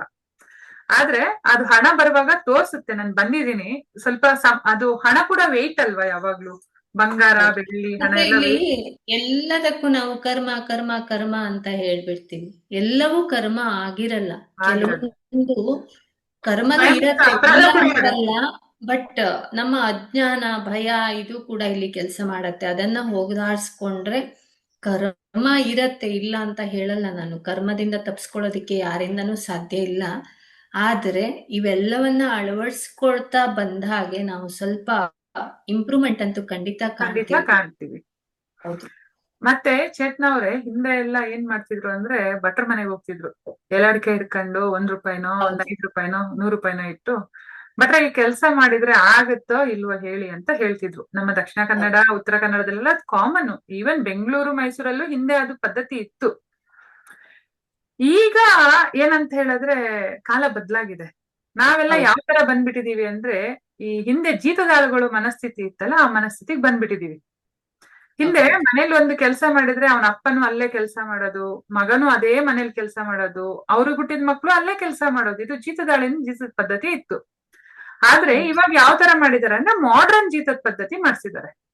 ಈಗ ಮಾಡರ್ನ್ ಹೌದು ಜೀತ ಪದ್ಧತಿಯಲ್ಲಿ ಹೇಗೆ ಅಂತಂದ್ರೆ, ಅಪ್ಪ ಒಂದು ಹೈಯರ್ ಸ್ಟಡೀಸ್ ಹೋಗ್ತಾನೆ, ಮಗ ಅಲ್ಲಿಗೆ ಹೋಗ್ತಾನೆ. ಅಪ್ಪ ಇಂಜಿನಿಯರ್ ಆದ್ರೆ ಮಗನು ಇಂಜಿನಿಯರ್, ಅಪ್ಪ ಡಾಕ್ಟರ್ ಆದ್ರೆ ಮಗನು ಡಾಕ್ಟ್ರು. 24 ಗಂಟೆನೂ ಕೆಲ್ಸ. ನಿಮ್ದು ಜೀವನ ಅನ್ನೋದಕ್ಕೆ ಅದಕ್ಕೊಂದು ಬೆಲೆ ಇರೋದಿಲ್ಲ. ಯಾಕೆ ಅಂತ ಹೇಳಿದ್ರೆ ನಿಮ್ಗೆ ರಜೆ ಬೇಕಾದಾಗ ರಜೆ ಕೊಡೋದಿಲ್ಲ. ಫಸ್ಟ್ ಆಫ್ ಹೌದು ಆಲ್ ನಮ್ಮ ಮನೆಯಲ್ಲಿ ಆ ಹೆಣ್ಣು ಮಕ್ಳನ್ನ ಹೊರಗಡೆ ತಗೊಂಡ್ಬಂದ್ಬಿಟ್ಟು ಮನೆದು ಕಮ್ಯುನಿಕೇಶನ್ ಕಿತ್ ಹಾಕ್ಬಿಟ್ಟಿದ್ದಾರೆ. ಈಗ ನೀವೇನಿದ್ರು ಎಐ ಜೊತೆ ಹೋರಾಡಿ, ಯಾಕೆ ಎಷ್ಟು ಗದ್ದೆ ಇಲ್ಲ, ಎಷ್ಟು ಮನೆಗಳಿಲ್ಲ, ಅದನ್ನ ಕರೆಕ್ಟ್ ಆಗಿ ಮಾಡ್ಕೊಂಡು ಹೋದ್ರು ಅಂದ್ರೆ ಬದುಕಕ್ಕಾಗಲ್ವಾ? ಬಟ್ ಇಲ್ಲ, ನಮ್ಗೆಲ್ಲ ಕಂಪ್ಯೂಟರ್ ಮುಂದೆ ಲ್ಯಾಪ್ಟಾಪ್ ಇಟ್ಕೊಂಡು ಕೂತ್ಕೊಂಡ್ರೇನೆ ಕೆಲ್ಸ ಅಥವಾ ಒಂದು ಲೈಫ್ ಅಂತ ಆಯ್ತು. ಈಗ ಪರವಾಗಿಲ್ಲ, ನಮ್ಮ ಜೀವನೋಪಾಯ ಅದು ಏನ್ ಮಾಡ್ಲಿಕ್ಕೆ ಆಗಲ್ಲ. ಈಗ ನೀವು ಟ್ಯಾರೋ ಕಲ್ತಿದ್ದೀರಿ. ಈ ಟ್ಯಾರೋ ಹೌದು ಬಗ್ಗೆ ನಾ ಹೇಳಿದ್ನಲ್ಲ ಆಗ್ಲೇ, ಹೌದು ಗಿಳಿಶಾಸ್ತ್ರ ಇರ್ಬೋದು ಅಥವಾ ಕವಡೆ ಶಾಸ್ತ್ರ ಇರ್ಬೋದು, ಇದೆಲ್ಲದ್ರದ್ದು ಒಂದು ಮಾಡರ್ನ್ ವರ್ಷನ್ ಟ್ಯಾರೋ ಕಾರ್ಡ್ ಅಂತ ಬಂದಿದೆ ಇವಾಗ. ಹೌದು ಹೌದು ಇದ್ರ ಬಗ್ಗೆ ನೀವು ಏನ್ ಹೇಳ್ತೀರಿ? ಮತ್ತೆ ಇದು ನಮ್ಗೆ ನಮ್ ಲೈಫ್ ಅಲ್ಲಿ ಯಾವ ತರ ಹೆಲ್ಪ್ ಮಾಡತ್ತೆ? ಇದ್ರ ಬಗ್ಗೆ ನನ್ಗೆ ಈ ಬೇಕು. ಓಕೆ, ಈ ಟ್ಯಾರೋ ಕಾರ್ಡ್ ಅನ್ನೋದು ಭವಿಷ್ಯವನ್ನ ಹೇಳೋದು ಅಂತ ಮಾತ್ರ ಅಲ್ಲ, ಇದು ನಮ್ಮನ್ನ ನಮ್ಗೆ ಪರಿಚಯಿಸುತ್ತೆ ಅಂತ ಹೇಳ್ಬೋದು. ನಮ್ಮ ಒಳಗಡೆ ಇಂಟ್ಯೂಷನ್, ಅಂತರ್ಜ್ಞಾನದ ಅಂದ್ರೆ ಆ ಒಳಗಡೆ ಜ್ಞಾನವನ್ನ ನಾವು ಹೊರಗೆ ಹಾಕ್ತೀವಿ ಈ ಕಾರ್ಡ್ನ ಮುಖಾಂತರ. ಈ ಟ್ಯಾರೋ ಕಾರ್ಡ್ಗಳು 1909 1909 ಅಂದ್ರೆ ಈ ರೈಡರ್ ವೇಟ್ ಕಾರ್ಡ್, ನಾನೇನ್ ಕಲ್ತಿದ್ದೀನಿ ಈ ರೈಡರ್ ವೇಟ್ ಕಾರ್ಡ್ ಅಂತ ಹೇಳ್ತೀವಿ ಅದಕ್ಕೆ. ಈ ಟ್ಯಾರೋ ಕಾರ್ಡ್ ಅನ್ನ ನಮ್ಗೆ ಲಂಡನ್ನಿನ ವಿಲಿಯಂ ರೈಡರ್ ಅಂಡ್ ಸನ್ ಅನ್ನೋರು ಪರಿಚಯಿಸಿದ್ರು ಅಂತ ಹೇಳ್ಬೋದು. ಈ ಕಾರ್ಡ್ನ ಚಿತ್ರಣವನ್ನ ಅವರ ಕುಟುಂಬದ ಒಂದು ಮಹಿಳೆ ಪ್ಲಾಮಲಾ ಕೋಲ್ಮಿನ್ ಅಂತ ಇದೆ, ಸ್ಮಿತ್ ಅಂತ, ಅವರು ಈ ಚಿತ್ರಣವನ್ನ ಮಾಡಿರೋದು. ಸೊ ಈ ಟ್ಯಾರೋ ಕಾರ್ಡ್ಗಳ ಮೇಲೆ ಒಂದು ಪ್ರಾಣಿಯ ಚಿತ್ರ, ಮನುಷ್ಯನ ಚಿತ್ರ, ಕಲರ್ಸ್ಗಳು, ಹೀಗೆ ಹಲವಾರು ಸಿಂಬಾಲಿಸಮ್ ಇರುತ್ತೆ. ಆ ಸಿಂಬಾಲಿಸಮ್ಗೆ ಒಂದೊಂದು ಅರ್ಥ ಇರುತ್ತೆ. ಅದನ್ನ ನೋಡ್ಬಿಟ್ಟು ನಾವು ಈ ಕಾರ್ಡ್ನ ಎನರ್ಜಿ ಕೂಡ ಯೂನಿವರ್ಸ್ ಅಲ್ಲೇ ಇರೋದು. ಆ ಯೂನಿವರ್ಸ್ ನ ಎನರ್ಜಿ ಜೊತೆ ಈ ಕಾರ್ಡ್ನ ಎನರ್ಜಿಯನ್ನ ನಾವು ಕನೆಕ್ಟ್ ಆಗ್ಬಿಟ್ಟು, ನಾವು ಅದಕ್ಕೆ ಹಲವಾರು ಪದ್ಧತಿಗಳಿರುತ್ತೆ ಡೈಲಿ ಪ್ರಾಕ್ಟೀಸ್ ಮಾಡುವಂಥದ್ದು. ಅದನ್ನೆಲ್ಲ ಮಾಡಿ ಕನೆಕ್ಟ್ ಆಗಿ ನಾವು ಅದನ್ನ ಶಫಲ್ ಮಾಡಿ ಪ್ರಶ್ನೆಯನ್ನ ಕೇಳಿದಾಗ ಅದು ನಮ್ಗೆ ಉತ್ತರವನ್ನ ಕೊಡತ್ತೆ. ಅಂದ್ರೆ ಈಗ ನೀವು ಯಾವುದೋ ಒಂದು ಬಿಸ್ನೆಸ್ ಮಾಡ್ಬೇಕು ಅಂತ ಅನ್ಕೊಂಡಿದೀರಾ ಅಂತ ಇಟ್ಕೊಳ್ಳಿ, ನಿಮ್ಮಲ್ಲಿ ಆಯ್ಕೆ ಇರತ್ತೆ. ಅದರಲ್ಲಿ ಯಾವ ಬಿಸ್ನೆಸ್ ಅನ್ನ ಮಾಡಿದ್ರೆ ನಿಮ್ಗೆ ಹೆಚ್ಚು ಲಾಭ ತಂದ್ಕೊಡತ್ತೆ. ಈಗ ಫಾರ್ ಎಕ್ಸಾಂಪಲ್ ನನಗೆ ರೇಖಿ ಇರ್ಬೋದು, ಅಥವಾ ಟ್ಯಾರೋ ರೀಡಿಂಗ್ ಮಾಡ್ಲಾ, ಅಥವಾ ನ್ಯೂಮರಾಲಜಿ ಮಾಡ್ಲಾ, ಈ ತರ ಹಲವಾರು ದ್ವಂದ್ವಗಳಿದ್ದಾಗ ನಾವು ಅದನ್ನ ಈ ಕಾರ್ಡ್ನ ಮುಖಾಂತರ ಉತ್ತರವನ್ನ ಪಡ್ಕೋಬಹುದು. ಒಂದನೇದು. ಎರಡನೇದಾಗಿ ನಿಮ್ಮ ಭೂತ, ಭವಿಷ್ಯ, ವರ್ತಮಾನ ಕಾಲ ಹೇಗಿದೆ ಅನ್ನೋದನ್ನ ಕೂಡ ನಾವು ತಿಳ್ಕೋಬಹುದು. ಮತ್ತೆ ಈಗ ಬಿಸ್ನೆಸ್ ಗಳನ್ನ ಮಾಡ್ಬೇಕು ಅಂತ ಹೊರಡ್ತೀರಾ, ಎದುರುಗಡೆ ಈಗ ರೇಖಿ ಗೊತ್ತಿರುವವರು ಅವರ ಹೇಗಿದೆ ಅಂತ ನೋಡ್ತೀವಿ ನಾವು. ಈಗ ಸಾಮಾನ್ಯವಾಗಿ ರೇಖಿ ಸಾಧಕರಿಗೆ ಎದುರುಗಡೆ ಇರುವಂತಹ ವ್ಯಕ್ತಿ ಬಂದಾಗ ಅವ್ರು ಹೇಗೆ ಏನು ಅನ್ನೋದು ಮುಖ ನೋಡಿದ ತಕ್ಷಣ ಸಾಮಾನ್ಯವಾಗಿ ಗೊತ್ತಾಗ್ಬಿಡತ್ತೆ, ಅವರ ಮಾತು, ಅವರ ಶೈಲಿ, ನಡೆ ನುಡಿ ಮುಖಾಂತರ. ಸೊ ಈಗ ಬಿಸ್ನೆಸ್ ಮಾಡ್ಬೇಕು, ನಿಮ್ಗೆ ಯಾವುದೇ ವಿಷಯ ಗೊತ್ತಿಲ್ಲ, ರೇಖಿ ಗೊತ್ತಿಲ್ಲ ಅಥವಾ ಇನ್ಯಾವುದು ವಿಚಾರಗಳು ಗೊತ್ತಿಲ್ಲ, ಬೇರೆಯವ್ರ ಜೊತೆ ಬಿಸ್ನೆಸ್ ಮಾಡ್ಬೇಕು ಅಂದ್ರೆ ಅವ್ರ ಎನರ್ಜಿ ಹೇಗಿದೆ ಅಂತ ಕೂಡ ನೀವು ಈ ಕಾರ್ಡ್ ಮುಖಾಂತರ ಚೆಕ್ ಮಾಡ್ಕೋಬಹುದು. ನಿಮ್ಮ ಎನರ್ಜಿ ಅವ್ರ ಎನರ್ಜಿ ಜೊತೆ ಮ್ಯಾಚ್ ಆಗತ್ತಾ, ಅಥವಾ ಅವರ ಗುಣಲಕ್ಷಣ ಏನು, ಅದನ್ನು ಕೂಡ ನಾವು ಈ ಕಾರ್ಡ್ ಮುಖಾಂತರ ತಿಳ್ಕೋಬಹುದು. ಈಗ ನೀವು ಯಾವ ಸ್ವಭಾವದವರು, ಹೇಗಿದ್ದೀರಾ, ಅದನ್ನ ಕೂಡ ನಾವು ಈ ಕಾರ್ಡಲ್ಲಿ ತಿಳ್ಕೋಬಹುದು. ಹಾಗೇನೆ ವಿದ್ಯಾರ್ಥಿಗಳಿಗೆ ಹಲವಾರು ಕೋರ್ಸ್ಗಳಿರತ್ತೆ, ಯಾವ್ದನ್ನ ಆಯ್ಕೆ ಮಾಡ್ಕೋಬೇಕು ಅನ್ನುವಂಥ ದ್ವಂದ್ವ ಇರತ್ತೆ. ಅಂತ ಸಂದರ್ಭದಲ್ಲಿ ಇದು ಹೆಲ್ಪ್ ಮಾಡುತ್ತೆ. ಅದೆಲ್ಲದಕ್ಕಿಂತ ಹೆಚ್ಚಿಗೆ ನಾನು ಒಂದು ಸಿಂಪಲ್ ಆಗಿ ಹೇಳೋದೇನಂದ್ರೆ, ಕಾರ್ಡನ್ನ ಶಫಲ್ ಮಾಡಿ ಒಂದು ಕ್ವಶನ್ ಅನ್ನ ಕೇಳೋದು. ಇವತ್ತಿನ ದಿನ ನಂದು ಹೇಗಿದೆಯಪ್ಪ, ಇವತ್ತು ನನ್ನ ಎನರ್ಜಿ ಹೇಗಿದೆ, ಇವತ್ತಿನ ದಿನ ನನ್ ಹೇಗೆ ಕಳೆಯುತ್ತೆ ಅದಕ್ಕೆ ನಾವು ನಮ್ಮ ಇಂಟ್ಯೂಷನ್ ಪ್ರಕಾರ 2 ಕಾರ್ಡ್ 3 ಕಾರ್ಡ್ ನಾವು ಪಿಕ್ ಮಾಡ್ತೀವಿ. ಅದ್ರಲ್ಲಿ ಏನ್ ಬಂದಿರತ್ತೆ ಅಂತ ಬರ್ದಿಟ್ಕೊಳ್ಳೋದು. ಆಮೇಲೆ ಸಂಜೆ ಮಲಗುವಾಗ ಇವತ್ತು ಏನೇನಾಯ್ತು ಅಂತ ನೋಡಿದಾಗ ಆ ಕಾರ್ಡಲ್ಲಿ ಏನಿದೆಯೋ ಅದೇ ಆಗಿರತ್ತೆ. ಈ ರೀತಿಯಾಗಿ ನಮ್ಗೆ ಅವು ಹೆಲ್ಪ್ ಮಾಡತ್ತೆ ಕಾರ್ಡ್ಗಳು. ಸೊ ಇದನ್ನ ನಾವು ಕಲಿಯೋದ್ರಿಂದ ನಮ್ಮ ಒಂದು ದ್ವಂದ್ವಗಳಿಗೆ ಉತ್ತರವನ್ನ ಕಂಡ್ಕೋಬಹುದು. ಹೆಲ್ತ್ ಇಶ್ಯೂ ನೀವೀಗ ರೇಖಿ ಹೀಲರು ಮಾಸ್ಟ್ರು, ನಿಮ್ಗೆ ಯಾವ್ದೋ ಒಂದು ಕ್ಲೈಂಟ್ ಬರ್ತಾರೆ ಹೀಲಿಂಗಿಗೆ, ಅವರಿಗೆ ಏನ್ ಸಮಸ್ಯೆ ಇದೆ, ಯಾವ ಚಕ್ರ ಇಂಬ್ಯಾಲೆನ್ಸ್ ಆಗಿದೆ, ಆರಾಮಾಗಿ ಕಾರ್ಡ್ ನೋಡಿ ಅದ್ರ ಪ್ರಕಾರ ಹೀಲಿಂಗ್ ಅನ್ನ ಕೊಡ್ಬಹುದು. ಅಥವಾ ಅವ್ರ ಲೈಫಲ್ಲಿ ಏನ್ ಸಮಸ್ಯೆ ಬಂದಿದೆ, ರೂಟ್ ಕಾಸ್ ಏನು ಅನ್ನೋದು ಕೂಡ ನಾವು ಈ ಕಾರ್ಡ್ನ ಮುಖಾಂತರ ತಿಳ್ಕೋಬಹುದು. ರಿಲೇಶನ್ಶಿಪ್ ವಿಷಯದಲ್ಲಿ ಇರಬಹುದು ಅಥವಾ ಫೈನಾನ್ಸ್ ಇರಬಹುದು, ಯಾವುದೇ ವಿಷಯದಲ್ಲಿ ರೂಟ್ ಕಾಸ್ ಏನು, ಅಥವಾ ಆ ವ್ಯಕ್ತಿ ಯಾರು, ಅವರ ಹೆಸರು ಯಾವ ಅಕ್ಷರದಿಂದ ಸ್ಟಾರ್ಟ್ ಆಗತ್ತೆ, ಅದಕ್ಕೆ ರೆಮಿಡೀಸ್ ಈ ಕಾರ್ಡಲ್ಲಿ ತುಂಬಾ ವರ್ಕ್ ಆಗೋದು ರೆಮಿಡೀಸ್. ಹಾಗಿದ್ರೆ ನೀವು ಪರಿಹಾರ ಹೇಳಿದ ತಕ್ಷಣ ಆಗ್ಬಿಡತ್ತಾ? ಇದು ಒಂದು ಪ್ರಶ್ನೆ ಬರುತ್ತೆ. ನೀವೇನೋ ಒಂದು ಪರಿಹಾರ ಹೇಳಿರ್ತೀರಾ, ಇಂಥ ದಿಕ್ಕಲ್ಲಿ ಕೂತು ಇಂಥ ಅಂದ್ರೆ ಪರಿಹಾರ ಏನೋ ಒಂದು ಸಜೆಸ್ಟ್ ಮಾಡಿರ್ತೀವಿ, ಅದನ್ನ ಹೇಳಿದ ತಕ್ಷಣ ಆಗ್ಬಿಡತ್ತಾ ಅನ್ನೋದು ಬರುತ್ತೆ. ಹಾಗೆ ಅದೇ ವ್ಯಕ್ತಿ ಮತ್ತೆ ಬಂದು ಕೇಳುವಂತ ಸಾಧ್ಯತೆ ಇರುತ್ತೆ. ಇಲ್ಲಿ ಆಲ್ರೆಡಿ ನಾನು ಹೇಳಿದೆ, ಕರ್ಮದಿಂದ ತಪ್ಪಿಸ್ಕೊಳ್ಳೋದಿಕ್ಕೆ ಯಾರಿಂದನೂ ಸಾಧ್ಯ ಇಲ್ಲ. ಬಟ್ ಉಗ್ರಲ್ಲಿ ಉಗ್ರಲ್ಲಿ ಹೋಗೋದನ್ನ ಉಗ್ರಲ್ಲಿ ತೆಗಿಬಹುದು. ಆ ತರ ಗಾದೆ ಇದೆ ಅಲ್ವಾ, ಹಾಗೇನೆ ನಾವು ಅದರಿಂದ ಬಚಾವಾಗಬಹುದು. ಹೌದು. ಮತ್ತೆ ಅದೇ ಏನ್ ಹೇಳ್ತಾರೆ, ರೈಡರ್ ವೇಟ್ ಆಯ್ತು ಕಾರ್ಡ್ ಬಗ್ಗೆ, ಕೆಲವೊಂದು ಅಕ್ಯುರೇಟ್ ಆಗಿ ಕೂಡ ಹೇಳ್ಬೋದು. ಮತ್ತೆ ಕೆಲವೊಂದ್ಸಲ ಏನಾಗತ್ತೆ ಅಂತ ಹೇಳಿದ್ರೆ, ಒಂದೇ ಪ್ರಶ್ನೆನ ಬೇರೆ ಬೇರೆಯವ್ರ ಹತ್ರ ಕೇಳಿದ್ರು ಕೂಡ ಒಂದೇ ಉತ್ತರ ಬರುವಂತ ಚಾನ್ಸಸ್ ಇರತ್ತೆ. ಕೆಲವೊಮ್ಮೆ ಬೇರೆ ಬೇರೆ ಬರುತ್ತೆ, ಅದಕ್ಕೆ ಏನು ಅಂತ ಅಂದ್ರೆ ಈಗ ನೀವು ರೇಖಿ ಮಾಸ್ಟ್ರು, ನಾನು ರೇಖಿ ಮಾಸ್ಟ್ರು, ಈಗ ಇನ್ನೊಬ್ರಿದ್ದಾರೆ ಅಂತ ಇಟ್ಕೊಳ್ಳಿ. ಅವರವರ ಸಾಧನೆ, ಅವರ ಆ ಒಂದು ಎನರ್ಜಿ ಜೊತೆ ಕನೆಕ್ಟಿವಿಟಿ ಹೇಗಿರುತ್ತೋ ಅದರ ಮೇಲೆ ನಮ್ಮ ಆನ್ಸರ್ ಡಿಪೆಂಡ್ ಆಗುತ್ತೆ. ಈಗ ಕೆಲವ್ರು ಏನ್ ಮಾಡ್ತಾರೆ, ನಾನು ಟ್ಯಾರೋವನ್ನ ಕಲ್ತಿರ್ತಾರೆ, ದುಡ್ಡು ಕೊಟ್ಟು ಕಲ್ತಿದ್ದೀನಲ್ವಾ ಅದನ್ನ ವೇಸ್ಟ್ ಮಾಡಬಾರ್ದು ಅಂತ ಹೀಗೆ ರೀಡ್ ಮಾಡ್ಬಿಡ್ತಾರೆ. ಬಟ್ ಟ್ಯಾರೋ ರೀಡರ್ಗೆ ಅದರದ್ದೇ ಆದ ರೂಲ್ಸ್ ಇದೆ. ಕ್ವಶನ್ ಅನ್ನ ಹೇಗೆ ಫ್ರೇಮ್ ಮಾಡಬೇಕು ಅನ್ನೋದಾಗ್ಲಿ, ಅಥವಾ ಪ್ರತಿನಿತ್ಯಕ್ಕೆ ಕಾರ್ಡ್ ಜೊತೆ ಕನೆಕ್ಟ್ ಆಗುವಂತಹ ಅಭ್ಯಾಸಗಳನ್ನ ಮಾಡೋದು, ಆ ಒಂದು ಎನರ್ಜಿಯನ್ನ ನಾವು ಆ ಎನರ್ಜಿ ಜೊತೆ ನಾವು ಕನೆಕ್ಟ್ ಆಗಿದ್ರೆ ಮಾತ್ರ ಅದು ಕರೆಕ್ಟ್ ಆಗಿ ಆನ್ಸರ್ ಅನ್ನ ಕೊಡುತ್ತೆ. ಮತ್ತೆ ಕ್ಲೆನ್ಸ್ ಮಾಡ್ಬೇಕು. ಈಗ ಕೆಲವ್ರು ಏನ್ ಮಾಡ್ತಾರೆ, 10 ಕ್ವಶನ್ ಬಂದ್ರೆ 10 ಕ್ವಶನ್ ಅನ್ನು ರೀಡ್ ಮಾಡ್ತಾ ಹೋಗ್ಬಿಡ್ತಾರೆ. ಈಗ ಒಬ್ರಲ್ಲಿ ನೆಗೆಟಿವಿಟಿ ಇದ್ದಿರುತ್ತೆ, ನಮಗ್ ಗೊತ್ತಿದ್ದೋ ಗೊತ್ತಿಲ್ದೇನೋ ಆ ನೆಗೆಟಿವಿಟಿ ಈ ಕಾರ್ಡ್ ನ ಎನರ್ಜಿ ಜೊತೆ ಕನೆಕ್ಟ್ ಆಗಿರುತ್ತೆ. ಸೊ ಆ ಕಾರ್ಡ್ ಕಟ್ಟಿಂಗ್ ಏನಿದೆ ಅದು ಕೂಡ ತುಂಬಾ ಇಂಪಾರ್ಟೆಂಟ್ ಕಾರ್ಡ್ ರೀಡಿಂಗ್ ಅಲ್ಲಿ. ಓಕೆ, ಈಗ ಇದು ನಿಮ್ಮ ಕೋರ್ಸ್ ಗಳ ಬಗ್ಗೆ ಆಯ್ತು. ಲೋಕಾಭಿರಾಮವಾಗಿ ಮಾತಾಡ್ತಾ ಇದ್ದೇನೆ ಈಗ ನಾವು ಉಪಯೋಗಿಸ್ತೇವಲ್ಲ, ಉಸುಯಿ ಸಿಂಬಲ್ ಆಗಿರ್ಬೋದು, ಕರುಣಾರೇಖಿ ಸಿಂಬಲ್ ಆಗಿರ್ಬೋದು.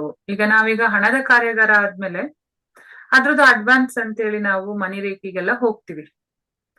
ಈಗ ಈ ಸಿಂಬಲ್ಗಳು ನಮ್ಮ ಲೈಫ್ ಅಲ್ಲಿ ನೀವೇ ಇತ್ತೀಚಿನ ಪ್ರಾಕ್ಟೀಸ್ ಮುಖಾಂತರ ನೋಡಿದಿರಿ, ಕ್ಲಾಸ್ ಅಲ್ಲಿ ಆಗಿರೋ ಅನುಭವಗಳನ್ನೆಲ್ಲ ನೋಡಿದಿರಿ. ಇದ್ರ ಬಗ್ಗೆ ನೀವೇನ್ ಮಾತಾಡ್ಬೇಕು ಅಂತಿದ್ದೀರಿ? ನಿಜ ಹೇಳ್ಬೇಕು ಅಂದ್ರೆ ಮನೆಯಲ್ಲಿ ಒಂದು ಗೃಹಿಣಿ ಅಂತ ಹೇಳ್ತೀನಿ ನಾನು. ಯಾಕೆಂದ್ರೆ ಖಾಲಿ ಇರುವವರು ಗೃಹಿಣಿಯರು, ಕೆಲ್ಸಕ್ಕೆ ಹೋಗೋರು ಇದ್ದಾರೆ, ಆದ್ರೆ ಪ್ರಾಮಾಣಿಕವಾಗಿ ಗೃಹಿಣಿಯರೇ. ಯಾಕೆಂದ್ರೆ ನಮ್ಮದೇ ಆದ ಒಂದು ಸಮಯವನ್ನ ಈ ರೇಖಿ ಸಾಧನೆಗೆ ನಾವು ಮೀಸಲಾಗಿಟ್ರೇನೆ ನಾವು ಅದರ ರಿಸಲ್ಟ್ ಅನ್ನ ಕಾಣೋದಿಕ್ಕೆ ಸಾಧ್ಯ. ಸೊ ಒಂದು ಗೃಹಿಣಿ ಒಂದು ಮನೆಯಲ್ಲಿ ರೇಖಿಯನ್ನ ಕಲ್ತ್ರೆ, ಈ ಹಿಂದೆಲ್ಲ ಹೇಳ್ತಿದ್ರಲ್ವಾ ಗೃಹಿಣಿ ಗ್ರಹ ಮುಖ್ಯತೆ ಅಂತ. ಹೌದು, ಆ ತರ ರೇಖಿಯನ್ನ ಕಲ್ತ್ಕೊಂಡ್ರೆ, ತಮ್ಮ ಜೀವನದಲ್ಲಿ ಅಳವಡಿಸ್ಕೊಂಡ್ರೆ, ಈ ರೇಖಿ ಹೇಗೆ ಅಂದ್ರೆ ತನ್ನನ್ನ ತಾನು ಅಲ್ಲ ಬೇರೆಯವರನ್ನ ಕೂಡ ನಾವು ಗುಣಪಡಿಸ್ಬೋದು. ಈಗ ನಮ್ಮ ಯಜಮಾನ್ರಿರ್ಬೋದು, ಮಕ್ಕಳಿರ್ಬೋದು, ಹೊರಗಡೆ ಎಲ್ಲೋ ಹೋಗಿರ್ತಾರೆ, ಅವರಿಗೆ ಅವರವರ ಸಾಧನೆಯಲ್ಲಿ ಅವ್ರು ತೊಡ್ಕೊಂಡಿರ್ತಾರೆ. ಬಟ್ ನಾವು ಗೃಹಿಣಿಯರಾದವರಂತ ನಾವೇನ್ ಮಾಡ್ಬೇಕಂದ್ರೆ ಅವರಿಗೆ ಪ್ರತಿನಿತ್ಯ ಪ್ರೊಟೆಕ್ಷನ್ ಹಾಕೋದು ಅಥವಾ ರೇಖಿ ಹೀಲಿಂಗ್ ಅನ್ನ ಕಳಿಸ್ತಾ ಇರೋದು. ಆಗ ಎಷ್ಟು ಲಾಭ ನೀವೇ ನೋಡಿ. ಅಂದ್ರೆ ಎಷ್ಟೋ ಚಿಕಿತ್ಸೆಗಳು, ಈಗ ಸಣ್ಣ ಪುಟ್ಟ ರೋಗಕ್ಕೂ ನಾವು ಹಾಸ್ಪಿಟ್ಲಿಗೆ ಓಡ್ತೀವಿ. ಗ್ಯಾಸ್ಟ್ರಿಕ್, ಅಸಿಡಿಟಿ, ಮೈಗ್ರೇನ್, ತಲೆನೋವು, ಓಡಿದ್ವಿ, ಬಂತಂದ ತಕ್ಷಣ ಇವಾಗ ಹೇಗಾಗಿದೆ ಅಂದ್ರೆ ಹೀಗ್ ಬಂದ ತಕ್ಷಣ ಹೀಗ್ ಹೊರಟೋಗ್ಬೇಕು. ಓಡೋಗ್ಬೇಕು. ಆ ರೀತಿಯಾದಂತ ಒತ್ತಡಯುಕ್ತ ಜೀವನ ಶೈಲಿ ನಮ್ಮದು ಯಾಂತ್ರಿಕ ಜೀವನದ ತರ ಆಗಿದೆ. ಸೊ ಹಿಂದೆ ನಾವು ತೆಂಗಿನಕಾಯಿ ತರ ನಮ್ಮ ಇದ್ದ ಮನುಷ್ಯರು, ಹ್ಮ್ ತೆಂಗಿನಕಾಯಿ ತರ ಇದ್ದಂತ ಮನುಷ್ಯರು ಇವಾಗ ಕುಂಬಳಕಾಯಿ ತರ ಆಗಿದ್ದಾರೆ. ಅಂದ್ರೆ ಯಾಕೆ ಅಂದ್ರೆ ನಮ್ಮ ತೆಂಗಿನಕಾಯಿ ಸಮಯವನ್ನ ನಮ್ಮ ಹೊಡಿಬೇಕು, ಇಟ್ ವಿಲ್ ಹೌದು ಟೇಕ್ ಟೈಮ್. ಕುಂಬಳಕಾಯಿನ ಕತ್ತಿ ಹಾಕಿದ್ರೆ ಹಂಗೆ ಓಪನ್ ಆಗತ್ತೆ. ಇಷ್ಟೇ ಡಿಫ್ರೆನ್ಸ್. ತೆಂಗಿನಕಾಯಿಂದ ಕುಂಬಳಕಾಯಿಗೆ ಟ್ರಾನ್ಸ್ಫಾರ್ಮ್ ಆಗಿದ್ದೀವಿ. ಹೌದು. ಈಗ ಈ ಕುಂಬಳಕಾಯನ್ನ ವಾಪಸ್ ತೆಂಗಿನಕಾಯಿ ತಗೊಂಡ್ ಹೋಗ್ಬೇಕು. ಅದಕ್ಕೆ ಆ ಕೆಲಸವನ್ನ ನಾವು ಮಾಡ್ಬೇಕು. ಈ ಗುರುಕುಲದಲ್ಲಿ ನಾವು ಎಲ್ಲವನ್ನ ಕೊಡ್ತಾ ಇದ್ದೀವಿ. ಒಂದು ಸಂಸಾರವನ್ನ ನಡೆಸಿಕೊಂಡು ಹೋಗುವಂತಹ ಕಲೆ. ಇಲ್ಲಿ ನಮ್ಗೆ ದುಡ್ಡಿನಕ್ಕಿಂತ ಹೆಚ್ಚಿಗೆ ಆ ಒಂದು ಕುಟುಂಬ ಆದರ್ಶವಾಗಿ ಹೋದ್ರೆ ಅವರು ನಮ್ಮನ್ನ ಹರಸ್ತಾರೆ. ಅದು ಹೌದು ನಮ್ಗೆ ತುಂಬಾ ಇಂಪಾರ್ಟೆಂಟ್. ಅಂದ್ರೆ ಈ ಗುರುಕುಲದಲ್ಲಿ ನಾವು ಈಗ ಲಲಿತಾ ಸಹಸ್ರನಾಮ ಅಂದ್ರೆ ನಿಮ್ಗೆ ಈಗ ಆಲ್ರೆಡಿ ಎಲ್ಲ ಯೂಟ್ಯೂಬ್ ಅಲ್ಲಿ ಬರ್ತಿರತ್ತೆ ಲಲಿತೆ. ಅದು ಯಾರು ಏನು ಅಂತ ಅಂದ್ರೆ ನಮ್ಮ ದೇಹದಲ್ಲೇ ಇದೆ ಅದು. ಹೌದು ಶ್ರೀಚಕ್ರ 7 ಚಕ್ರಗಳು ನಾವೇನು ಮೂಲಾಧಾರದಿಂದ ಸಹಸ್ರಾರ ಅಂತ ಹೇಳ್ತೀವಿ, ಅದು ಕೂಡ ಈ ನಮ್ಮ ದೇಹದಲ್ಲಿರುವಂತ ಲಲಿತಾ ಸಹಸ್ರನಾಮದಿಂದ ಕೂಡ ನಾವು ಆಕ್ಟಿವೇಟ್ ಮಾಡ್ಕೋಬಹುದು ಕಂಪ್ಲೀಟ್ ಆಗಿ ಪ್ರತಿನಿತ್ಯ. ಅದನ್ನೆಲ್ಲ ನಾವು ಅಳವಡಿಸ್ಕೊಳ್ತಾ ಹೋದಾಗೆ ಈಗ ಏನಾಗಿದೆ ಅಂದ್ರೆ ಭಗವಂತನ ಕಡೆ ನಮ್ಮ ಮನಸ್ಸೇ ಹೋಗ್ತಿಲ್ಲ. ದುಡ್ಡು ದುಡ್ಡು ದುಡ್ಡು ಮತ್ತೆ ಫ್ಯಾಷನ್ ಲೈಫು, ಇದು ಈ ತರ ಒತ್ತಡಯುಕ್ತ ಜೀವನ ಶೈಲಿ ಹೀಗಾಗ್ಬಿಟ್ಟಿದೆ. ಯಾರಿಗೂ ಇದ್ರ ಬಗ್ಗೆ ಇದಿಲ್ದೇ ತರ ಆಗಿದೆ. ಆದ್ರೆ ನಾನ್ ಹೇಳೋದು ಒಂದು ಗೃಹಿಣಿ, ಒಂದು ಮನೆಯಲ್ಲಿ ಒಂದು ಗೃಹಿಣಿ ಇದನ್ನ ಕಲ್ತ್, ಇವತ್ತು ನಿಮ್ಗೆ ಅನ್ಸ್ಬಹುದು 5,000 10,000 ಹಾಕಿದೀವಲ್ಲ ಅಂತ. ಬಟ್ ಅದು ಒಂದು ವರ್ಷದಲ್ಲಿ ನಿಮಗೆ ಎಷ್ಟು ಉಳಿತಾಯ ಮಾಡ್ಕೊಳತ್ತೆ ಅನ್ನೋದು ಅದು ಲೆಕ್ಕಕ್ಕೆ ಸಿಗೋದಿಲ್ಲ. ಸಿಗೋದಿಲ್ಲ. ಇನ್ನೊಂದೇನಂತ ಹೇಳಿದ್ರೆ, ನಿಮ್ಮ ಬ್ಯಾಂಕ್ ಅಕೌಂಟ್ ಅಲ್ಲಿ ದುಡ್ಡಿತ್ತು ಅಂದ್ರೆ ನೀವ್ ಏನ್ ಬೇಕಾದ್ರೂ ಪರ್ಚೇಸ್ ಮಾಡ್ಬೋದು. ಹೌದು. ನಿಮ್ಮಲ್ಲಿ ನಿಮ್ಮ ಪೂರ್ವಜರು ಬಿಟ್ಟೋಗಿರುವಂತ ಆಸ್ತಿ, ನಿಮ್ಮ ಹಿರಿಯರು ಗಳಿಸಿರುವಂತ ಸಂಪತ್ತು, ಇದು ಎಷ್ಟು ಖರ್ಚು ಮಾಡಿದ್ರು ಮುಗಿದೇ ಇರೋದು ಅಂತ ನಾವ್ ಅನ್ಕೊಂತೀವಿ. ಆದ್ರೆ ಒಂದ್ ಲೆವೆಲ್ಗೆ ಅದು ಖರ್ಚಾಗತ್ತೆ ಖರ್ಚಾಗತ್ತೆ. ಅದೇ ಅಲ್ವಾ? ಈ ಜ್ಞಾನ ಶಾಶ್ವತ. ಹಾ, ಆದ್ರೆ ಈ ವಿದ್ಯೆಗಳೇನ್ ಮಾಡುತ್ತೆ ಅಂದ್ರೆ ನಿಮ್ಮ ಆ ಸಂಪತ್ತನ್ನ ಕರಗಿಸ್ಲಿಕ್ ಬಿಡೋದಿಲ್ಲ. ಈಗ ಯಾಕೆ? ಅದು ಪ್ರತಿನಿತ್ಯ ಹಾ ಪ್ರತಿ ಕ್ಷಣ ನಾವು ಬೆಳಿಗ್ಗೆಯಿಂದ ಸಂಜೆವರೆಗೆ ಏನೇನು ಮಾಡ್ತೀವಿ, ಏನೇನು ಅಂದ್ರೆ ಈಗ ಸೂರ್ಯ ಇಲ್ಲ ಅಂದ್ರೆ ಬೆಳಗ್ಗೆ ಆಗ್ತಿರ್ಲಿಲ್ಲ ಅಲ್ವಾ? ಹೌದು ಬಟ್ ಆ ಸೂರ್ಯನಿಗೆ ಯಾವತ್ತಾದ್ರೂ ನಾವು ಥ್ಯಾಂಕ್ಸ್ ಅಂತ ಹೇಳ್ತೀವ? ಅದೇ ನಮ್ಮ ಫ್ರೆಂಡ್ ಏನೋ ಒಂದು ಇದು ಕೊಟ್ರೆ ಅದಕ್ಕೆ ಥ್ಯಾಂಕ್ಸ್ ಅಂತ ತಕ್ಷಣ ಬರತ್ತೆ, ಬಟ್ ಅದಕ್ಕೆ ಬರಲ್ಲ. ಅದೇ ನಮ್ಮ ದೇಹ ಬೆಳಗಿಂದ ಸಂಜೆವರೆಗೆ, ಬೆಳಗಿಂದ ಏನು ಈ ಉಸಿರಿರೋ ತನಕ ನಮಗಾಗಿ ಶ್ರಮಿಸುತ್ತೆ ಅದು, ಬಟ್ ಅದಕ್ಕೆ ಯಾರು ಥ್ಯಾಂಕ್ಸ್ ಹೇಳಲ್ಲ. ಹೇಳಲ್ಲ. ಈ ತರ ಆಗಿದೆ. ಸೊ ಇದೆಲ್ಲವನ್ನ ನಮ್ಮ ಜೀವನದಲ್ಲಿ ಅಳವಡಿಸಿಕೊಳ್ಳುವ ಜ್ಞಾನವನ್ನ ಯಾರು ಕೊಡಲ್ಲ. ಅದಕ್ಕಾಗಿ ಯಾವುದೇ ಕ್ಲಾಸ್ಗಳ ನಡೆಯಲ್ಲ, ಯಾವುದೇ ಇದು ನಡೆಯಲ್ಲ. ಪ್ರತಿಯೊಬ್ಬ ಗೃಹಿಣಿ, ಒಂದು ಗೃಹಿಣಿ ಇದೆಲ್ಲದರಲ್ಲಿ ಪರಿಣತಿಯನ್ನ ಹೊಂದಿದ್ರೆ ಆ ಮನೆಯನ್ನ ಯಶಸ್ಸಿನತ್ತ ತಗೊಂಡು ಹೋಗೋದಕ್ಕೆ ಬೇರೆ ಯಾರು ಬೇಕಾಗಲ್ಲ. ಹೌದು. ನಾನ್ ಕೂಡ ಈಗ ನಮ್ಮ ಇನ್ಸ್ಟಿಟ್ಯೂಷನ್ ಅಲ್ಲಿ ಅದೇ, ನಾನು ಒಬ್ಳೆ ಅಂತೂ ಎಲ್ಲ ಮಾಡ್ಲಿಕ್ಕೆ ಆಗಲ್ಲ. ಅದ್ ನನಗೆ ಅರ್ಥ ಆಗೋಯ್ತು. ಯಾಕೆ ಅಂತ ಹೇಳಿದ್ರೆ, ಮೊದ್ಲು ನಾನ್ ಮಾಡ್ತೀನಿ ಅಂತ ಅನಿಸ್ತಿತ್ತು. 1,000 ಜನ ಫೋನ್ ಮಾಡ್ತಾರೆ, ಎಷ್ಟು ಜನ ಫೋನಿಗೆ ನಾನು ರೆಸ್ಪಾನ್ಸ್ ಮಾಡ್ಲಿಕ್ಕೆ ಆಗಲ್ಲ. ಕೆಲವ್ರು ಬೇಜಾರು ಆಗಿರ್ತಾರೆ ಈ ವಿಚಾರದಿಂದ. ಹಾಗಾಗಿ ಈಗ ನೀವೆಲ್ಲರೂ ನನ್ ಜೊತೆ ನಿಂತ್ಕೊಂಡಿರೋದ್ರಿಂದ ನಮ್ಮೆಲ್ಲರ ಜೊತೆಗೆ ಇದೊಂದು ಇನ್ಸ್ಟಿಟ್ಯೂಷನ್ ಮುಂದ್ ಹೋಗುತ್ತೆ. ಹಾಗೇನೆ ಪ್ರಾಣಾಯಾಮದ ಕ್ಲಾಸ್ಗಳು ಕೂಡ ಈಗ ನಡೆಯತ್ತೆ. ಅವ್ರ ಬಗ್ಗೆನೂ ನಾವು ಮಾತಾಡ್ತಾ ಇದ್ವಿ. ನಿಮ್ಮ ಅನಿಸಿಕೆ ಪ್ರಕಾರ ಒಬ್ಬ ಮನೆಯಲ್ಲಿರುವಂತ ಗೃಹಿಣಿ ಯಾವ ಯಾವ ವಿದ್ಯೆಗಳನ್ನ ಕಲ್ತ್ಕೊಂಡ್ರೆ ಅವಳ ಮಕ್ಕಳಿಗೆ, ಗಂಡನಿಗೆ, ಅವಳಿಗೆ ಮತ್ತು ಅವಳ ಮುಂದಿನ ಪೀಳಿಗೆಗೆ ಹೆಲ್ಪ್ ಮಾಡಕ್ ಸಾಧ್ಯ ಆಗತ್ತೆ? ಮಿನಿಮಮ್ ಇಷ್ಟು ವಿದ್ಯೆ ಅವಳ ಲೈಫಲ್ಲಿ ಕಲ್ತಿರ್ಬೇಕು. ಈ ತರ ನೀವ್ ಏನ್ ಹೇಳ್ತೀರಿ ಇದ್ರಲ್ಲಿ? ನಿಮ್ಮ ಅಭಿಪ್ರಾಯ ಏನು? ನನ್ನ ನನ್ನ ಅಭಿಪ್ರಾಯದ ಪ್ರಕಾರ ರೇಖೆ ಅಂತೂ ಕಲೀಲೇಬೇಕು. ಹೌದು, ಬೇಸಿಕ್. ಅದು ಬೇಸಿಕ್ ಮತ್ತೆ ಅಡ್ವಾನ್ಸ್ ಎರಡೂ ಹೌದು. ಅದ್ ಕಲೀಲೇಬೇಕು ಅವರು. ಆಮೇಲೆ ಇತ್ತೀಚೆಗೆ ಬರ್ತಿದ್ಯಲ್ವಾ ಕಲರ್ ಥೆರಪಿ, ಮತ್ತೆ ಸೀಡ್ಸ್ ಥೆರಪಿ, ಅಕ್ಯುಪ್ರೆಷರ್ ಥೆರಪಿ, ಇದು ತುಂಬಾನೇ ಇಂಪಾರ್ಟೆಂಟ್. ಯಾಕೆಂದ್ರೆ ನಮಗೆ ಅದರ ಒಂದು ಬೇಸಿಕ್ ನಾಲೆಜ್ ಸಿಕ್ಕಿದ್ರೆ ನಾವು ಅದನ್ನ ಅಳವಡಿಸ್ಕೊಂಡು ಎಷ್ಟೋ ಚಿಕಿತ್ಸೆಯನ್ನ, ಅಂದ್ರೆ ಎಷ್ಟೋ ರೋಗಗಳಿಂದ, ಈಗ ಸಿವಿಯರ್ ಇದ್ರೆ ಅದು ಬೇರೆ, ಕ್ರೋನಿಕ್ ಇದ್ರೆ ಅದು ಬೇರೆ, ಬಟ್ ಹೆಲ್ಪ್ ಆಗತ್ತೆ. ತಕ್ಷಣ ಆಸ್ಪತ್ರೆಗೆ ಹೋಗೋದು ತಪ್ಪತ್ತೆ. ಇಲ್ಲ, ನಾನು ಈಗ ಬಸವಾಕ್ಯೂ ಇವ್ರದ್ದಾಗಿರ್ಬೋದು, ಇಲ್ಲ ಆಯುಷ್ ಮಂಡಲದವ್ರದ್ದಾಗಿರ್ಬೋದು, ಅವ್ರದ್ದು ಇಬ್ರದನ್ನು ನಾನು ಫಾಲೋ ಮಾಡಿದೀನಿ, ಇಬ್ರದನ್ನು ನೋಡಿದೀನಿ. ಇಬ್ರು ಅವರು ತುಂಬಾನೇ ಒಳ್ಳೆ ಉದ್ದೇಶ ನಿಜವಾಗ್ಲು ಇದು ಅವ್ರದೊಂದು ಒಳ್ಳೆ ಪ್ರಯತ್ನ. ಮತ್ತೆ ತುಂಬಾ ನಾನ್ ಅನ್ಕೊಂಡಿದ್ದೆ ಇದನ್ನ, ಬಟ್ ಅವ್ರು ಸಾಧಿಸಿದ್ದಾರೆ. ನಂಗೆ ಅದ್ರ ಬಗ್ಗೆ ತುಂಬಾ ಸಂತೋಷ ಇದೆ. ಯಾಕೆಂದ್ರೆ ಭಗವಂತ ನಾಲೆಜ್ ಅನ್ನೋದು ಯಾರ್ ಸಾಧಿಸ್ತಾರೋ, ಯಾರ್ ಸಾಧನೆ ಮಾಡ್ತಾರೋ ಅವ್ರ ಸ್ವತ್ತು. ಇದು ಒಬ್ರದು ಗಂಟಲ್ಲ. ಹೌದು. ಬಟ್ ಅವ್ರು ಇದ್ರ ಸಾಧನೆ ಜೊತೆಗೆ ಮಾಡಿದ್ದಾರೆ. ಸಾಮಾಜಿಕವಾಗಿ ತುಂಬಾ ಅಂದ್ರೆ ತುಂಬಾ ಒಂದು ಎಲ್ರಿಗೂ ಒಂದು ಇದು ಕೊಟ್ಟಿದ್ದಾರೆ ಅವರು. ಹೌದು. ಏನ್ ಹೇಳ್ತಾರೆ, ಆ ಅವೇರ್ನೆಸ್ ಕೊಟ್ಟಿದ್ದಾರೆ. ಈ ಇವರು ಆಯುಷ್ ಮಂಡಲದವರು ಪಂಚತತ್ವಗಳ ಮೇಲೆ ಕರೆಕ್ಟ್ ಆಗಿ ಅವರು ಕಲರ್ ಥೆರಪಿಯಲ್ಲಿ ಹೇಳಿರೋದಾಗಿರ್ಬೋದು. ಈವನ್ ಬಸವದವರು ಪ್ರತಿ ಒಂದು ರೋಗಗಳ ಮೇಲೆ ಅವ್ರ ಕಲರ್ ಗಳನ್ನ ಯಾವ ತರ ಯೂಸ್ ಮಾಡೋದು, ಇದೆರಡನ್ನ ಅವರು ಮರ್ಜ್ ಮಾಡಿ ನೋಡಿದ್ವಿ ಅಂತಂದ್ರೆ ಸಾಮಾಜಿಕವಾಗಿ ತುಂಬಾನೇ ಇದು ಒಂಥರ ಏನ್ ಹೇಳ್ತಾರೆ ಅಂತ ಹೇಳಿದ್ರೆ, ನಾವು ಯಾವ್ದೋ ಮತ್ತೆ ವಾಪಸ್ ಹಿಂದೆ ಹೋಗಿದೀವಿ ಅಂತ ಅನ್ಸುತ್ತೆ. ಬಟ್ ಅದೆಲ್ಲದ್ರ ಜೊತೆಗೆ ಮತ್ತೆ ನಾವ್ ಏನ್ ಹೇಳ್ತಾರೆ, ಈ ಎನರ್ಜಿ ಕೂಡ ಅಷ್ಟೇ ಇಂಪಾರ್ಟೆಂಟ್. ಯಾಕೆ ಅಂತ ಹೇಳಿದ್ರೆ, ನಮ್ಮ ಬ್ಯಾಂಕ್ ಅಕೌಂಟ್ ಅಂತ ಹೇಳಿದ್ರೆ, ನಾನು ಬ್ಯಾಂಕ್ ಅಕೌಂಟ್ ಬಗ್ಗೆ ಹೇಳ್ತಾ ಇಲ್ಲ, ನಮ್ಮ ಪುಣ್ಯಗಳು ಮತ್ತೆ ನಮ್ಮ ಒಂದು ಶಕ್ತಿ ಬಗ್ಗೆ ಮಾತಾಡ್ತಾ ಇದ್ದೀನಿ. ಸೊ ನಾವು ಮನೆಯಲ್ಲಿರುವವರು ನಮ್ಮ ಗಂಡಂದ್ರಿಗೆ, ಮಕ್ಕಳಿಗೆ ಒಳಗಿಂದ ಶಕ್ತಿ ಕೊಡ್ತಾ ಹೋದ್ವಿ ಅಂದ್ರೆ ಅವ್ರು ಏನ್ ಬೇಕಾದ್ರೂ ಸಾಧನೆ ಮಾಡ್ಬೋದು. ಹೌದು. ಮತ್ತೆ ಇನ್ನೊಂದು ಅಂದ್ರೆ ನಮ್ಮ ಒಂದು ಈ ಗುರುಕುಲ ಸಿಸ್ಟಮ್ ಅಲ್ಲಿ ನಾವು ಮಕ್ಕಳಿಗಾಗಿ ಏನಾದ್ರೂ ಒಂದು ವಿದ್ಯೆಯನ್ನ, ಅಂದ್ರೆ ಇತ್ತೀಚಿನ ದಿನಗಳಲ್ಲಿ ಮಕ್ಕಳಿಗೆ ಸಂಸ್ಕಾರ ತುಂಬುವಂತ ಕೆಲಸ, ಮೊದ್ಲೆಲ್ಲ ಈಗ ಹಿಂದಿನ ಕಾಲದಲ್ಲಿ, ಈಗ ನಾವೆಲ್ಲ ಚಿಕ್ಕವರಿರುವಾಗ ಸಂಜೆ 6 ಗಂಟೆ ಆಯ್ತು ಅಂದ ತಕ್ಷಣ ಅಜ್ಜ ಕೋಲ್ ಹಿಡ್ಕೊಂಡ್ ಬರ್ತಿದ್ರು ಅಥವಾ ಅಜ್ಜಿ ಕೋಲ್ ಹಿಡ್ಕೊಂಡ್ ಬರ್ತಿದ್ರು, ನಡಿ ಕಾಲು ಮುಖ ತೊಳಿ ದೇವ್ರ ಮುಂದೆ ಬಾ ಅಂತ. ಈಗ ಇತ್ತೀಚಿನ ದಿನದಲ್ಲಿ ನೋಟ್ಸ್ ಬರೆಯೋದಿದೆ, ಹಾಗಿದೆ, ಅಯ್ಯೋ ಅಮ್ಮ ನನಗ್ ಪುರ್ಸೊತ್ತಿಲ್ಲ. ಮೊಬೈಲ್ ನೋಡೋದಕ್ಕೆ ಇವರಿಗೆ ತಾಸ್ಗಟ್ಲೆ ಬೇಕಾದ್ರೂ ಟೈಮ್ ಇರತ್ತೆ. ಬಟ್ ಅಟ್ ಲೀಸ್ಟ್ ಒಂದ್ 10 ನಿಮಿಷ ದೇವ್ರ ಮುಂದೆ ಕೂತು ಭಜನೆ ಮಾಡೋದಾಗ್ಲಿ ಅಥವಾ ಶ್ಲೋಕ ಹೇಳೋದಾಗ್ಲಿ, ಇವತ್ತಿನ ಜನರಿಗೆ, ಇವತ್ತಿನ ಮಕ್ಕಳಿಗೆ ನಾವು ಎಷ್ಟು ನಕ್ಷತ್ರ ಇದೆ, ಎಷ್ಟು ರಾಶಿ ಇದೆ, ಎಷ್ಟು ತಿಥಿ ಇದೆ ಅಂತ ಕೇಳಿದ್ರೆ ಗೊತ್ತಿಲ್ಲ. ಕೃಷ್ಣ ಪಕ್ಷ ಅಂದ್ರೇನು, ಶುಕ್ಲ ಪಕ್ಷ ಅಂದ್ರೇನು ಗೊತ್ತಿಲ್ಲ. ಈ ತರದ ಸ್ಥಿತಿ ಬಂದಿದೆ. ಸೊ ಆ ಒಂದು ದಿಶೆಯಿಂದ ಅಂದ್ರೆ ನಮ್ಮ ಸಂಸ್ಕಾರವನ್ನ ಉಳಿಸ್ಕೊಂಡು ಹೋಗ್ಬೇಕು, ನಮ್ಮ ಒಂದು ಇದನ್ನ ಉಳಿಸ್ಬೇಕು ಅಂದ್ರೆ ಮಕ್ಕಳಿಗೂ ಕೂಡ ನಾವು ಒಂದು ವಿದ್ಯೆಯನ್ನ ಅವರಿಗೆ ಬೇಕಾದಂತ ಅವರವರ ಏಜಿಗೆ ಏನ್ ಬೇಕೋ ಅದನ್ನ ತಗೊಂಡ್ ಬರೋದು ಒಳ್ಳೇದು ಅಂತ ನನ್ಗನ್ನಿಸ್ತಿದೆ. ಅದೊಂದು ಮಾಡ್ಬಹುದು ನಾವು ಅಂತ ನನಗೆ ತುಂಬಾನೇ ಅನಿಸ್ತಾ ಇದೆ, ಮಕ್ಕಳಿಗಾಗಿ ನಾವು ಮಾಡ್ಬೇಕು ಅಂತ. ಮತ್ತೆ ಈಗ ಏನಿದ್ದರೆ ಏನು, ಆ ಕೋಟಿ ಹಣ ಇದ್ರೂನು ಕೂಡ ಆರೋಗ್ಯನೇ ಇಲ್ಲ ಅಂದ್ರೆ ಅವನಿಗೆ ಕೋಣೆನೇ ಗತಿ ಅಂತ ನಾವು ಹೇಳ್ತೀವಲ್ವಾ. ಆ ರೀತಿಯಾಗಿ ನಮ್ಮ ಆರೋಗ್ಯವನ್ನ ಸುಸ್ಥಿತಿಯಲ್ಲಿ ಇಟ್ಕೊಳ್ಳೋದಿಕ್ಕೆ 10 ವರ್ಷ ಬದುಕಿದ್ರೂ ಗಟ್ಟಿಯಾಗಿ ನಾವು ಸದೃಢವಾಗಿ ಇರಬೇಕು, ಯಾರ ಮೇಲೆ ಡಿಪೆಂಡ್ ಆಗಿ ಇರಬಾರ್ದು. ಆ ರೀತಿಯಾಗಿ ಮನೆಯ ಜನರನ್ನೆಲ್ಲ ಆರೋಗ್ಯವಾಗಿಡೋದಿಕ್ಕೆ ಪೌಷ್ಟಿಕ ಆಹಾರದ ಮಾಹಿತಿ ಅಥವಾ ರೇಖಿಯಿಂದ ಹೇಗೆ ಸ್ವಚಿಕಿತ್ಸೆ ಮಾಡ್ಕೋಬಹುದು, ಪ್ರಾಣಾಯಾಮ ಅದು ಕೂಡ ತುಂಬಾ ಇಂಪಾರ್ಟೆಂಟ್ ಆಗತ್ತೆ. ಆ ಪ್ರಾಣಾಯಾಮ ತರಗತಿಗಳನ್ನ, ಪ್ರಾಣಾಯಾಮ ಹೇಳ್ಕೊಡ್ತಾರೆ, ಎಲ್ಲರೂ ಹೇಳ್ಕೊಡ್ತಾರೆ, ಬಟ್ ಸರಿಯಾದ ರೀತಿಯಲ್ಲಿ ಅದು ಮಾಡೋದು ಒಂದು ಗುರುವಿನ ಮುಖಾಂತರ ಮಾತ್ರ ಕಲಿಬೇಕಾಗತ್ತೆ. ಮಾಸ್ಟರ್ಸ್ ಬೆಳಿಗ್ಗೆ ಹೇಗೆ ಬರೀ ಹೌದು, ನನಗೆ ಕೈಯಲ್ಲಿರುವ ಈ ತುಂಬಾ ಖುಷಿ ಎನರ್ಜಿಯನ್ನ ಆಯ್ತು. ಇಲ್ಲಿಂದ ಇಲ್ಲಿಗೆ ಎನರ್ಜಿ ಟ್ರಾನ್ಸ್ಫರ್ ಮಾಡಿ ಅದು ಅಂದ್ರೆ ನಾವು ಎಷ್ಟು ಜ್ಞಾನವನ್ನ ತಗೊಂಡ್ರು ಸಾಲ ಅಂತ ಅನ್ನುವಂತ ಮಟ್ಟಕ್ಕೆ ನಾನು ಬಂದೆ.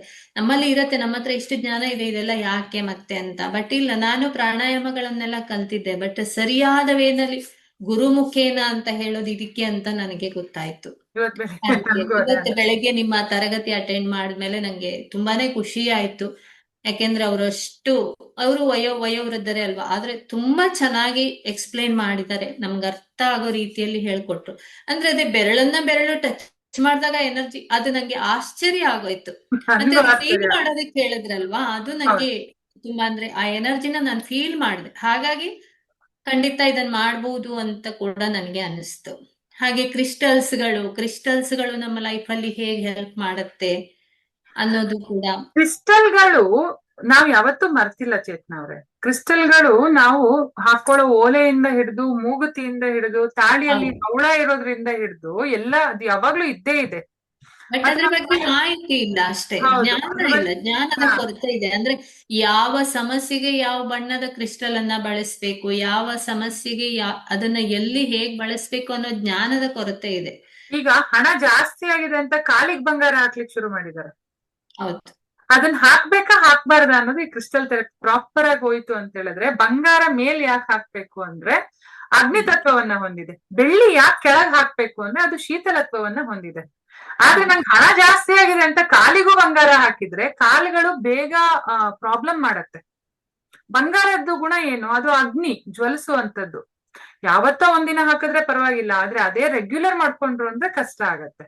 ಸೊ ಹೌದು ಅದ್ರ ಬಗ್ಗೆ ನಾಲೆಜ್ ಕೊಡೋದೇ ಈ ಕ್ರಿಸ್ಟಲ್ಸ್ ಅಲ್ಲಿ ಆಗಿರ್ಬೋದು, ಆರ್ನಮೆಂಟ್ಸ್ ಥೆರಪಿಯಲ್ಲಿ ಆಗಿರ್ಬೋದು, ಅದು ಹೌದು ಬರುತ್ತೆ. ಮತ್ತೆ ನಿಮ್ಮ ಸಿಂಧೂರ ಕ್ಲಾಸ್ಗಳೇನಿದೆ, ರೆಮಿಡಿ ಹಾ, ಕ್ಲಾಸ್ಗಳು, ಸಿಂಧೂರ ಕ್ಲಾಸ್, ಅದು ಅಷ್ಟೇ ಚಿಕ್ಕ ಚಿಕ್ಕ ಚಿಕ್ಕ ರೆಮಿಡೀಸ್, ಅದು ಎಷ್ಟು ವರ್ಕ್ ಮಾಡತ್ತೆ ಅನ್ನೋದು ನಮ್ಗೆ ಅದ್ರ ಬಗ್ಗೆ ಇದೆ. ತಿಳುವಳಿಕೆ ಇಲ್ಲ. ಬಟ್ ಅದನ್ನ ಮಾಡಿದಾಗ್ಲೇ ಗೊತ್ತಾಗೋದು ಸಿಂಧೂರವನ್ನ ಇಲ್ಲೇ ಯಾಕೆ ಇಡ್ಬೇಕು, ಯಾವ ರೀತಿ ಇಡಬೇಕು, ಅದು ಹೇಗೆ ಕೆಲಸ ಮಾಡತ್ತೆ ಅವೆಲ್ಲ. ಅಂದ್ರೆ ಎಲ್ಲವೂ ಹಿಂದೆ ಇದ್ದಿದ್ದೆ, ಬಟ್ ಎಲ್ಲವನ್ನ ಮರ್ತಿದೀವಿ. ಅದನ್ನ ಮತ್ತೆ ಇದು ಹಾ, ತರಬೇಕು. ಅದು ನಾನ್ ನಿಮ್ಗೆ ಹೇಳದ್ನಲ್ಲ, ನಮ್ಮ ಎಜುಕೇಶನ್ ಸಿಸ್ಟಮ್ ಏನ್ ಮಾಡ್ತು ಅಂದ್ರೆ ನಮ್ಮ ಹೆಣ್ಮಕ್ಳನ್ನ ಅವ್ರ ತಾಯಿಯರಿಂದ ಡಿಸ್ಕನೆಕ್ಟ್ ಮಾಡ್ತು. ಈಗ ನಾವು ಈಗಿನ ತಾಯಿಯರ ಬಗ್ಗೆ ಮಾತಾಡ್ತಾ ಇಲ್ಲ, ನಮ್ಮ ಅಜ್ಜಿ, ನಮ್ಮ ಅಮ್ಮ, ಅವ್ರ ಅಮ್ಮಂದ್ರು, ಅವ್ರ ಬಗ್ಗೆ ನಾನು ಮಾತಾಡ್ತಾ ಇದ್ದೀನಿ. ನಮ್ಮ ಅಜ್ಜಿ ಅಂದ್ರು ಎಷ್ಟನೇ ಕ್ಲಾಸ್ ಕಲ್ತಿರ್ಬೋದು ಹೇಳಿ? 2ನೇ ಕ್ಲಾಸು, 4ನೇ ಕ್ಲಾಸ್ ಎಲ್ಲ ಕಲ್ತಿದ್ರು.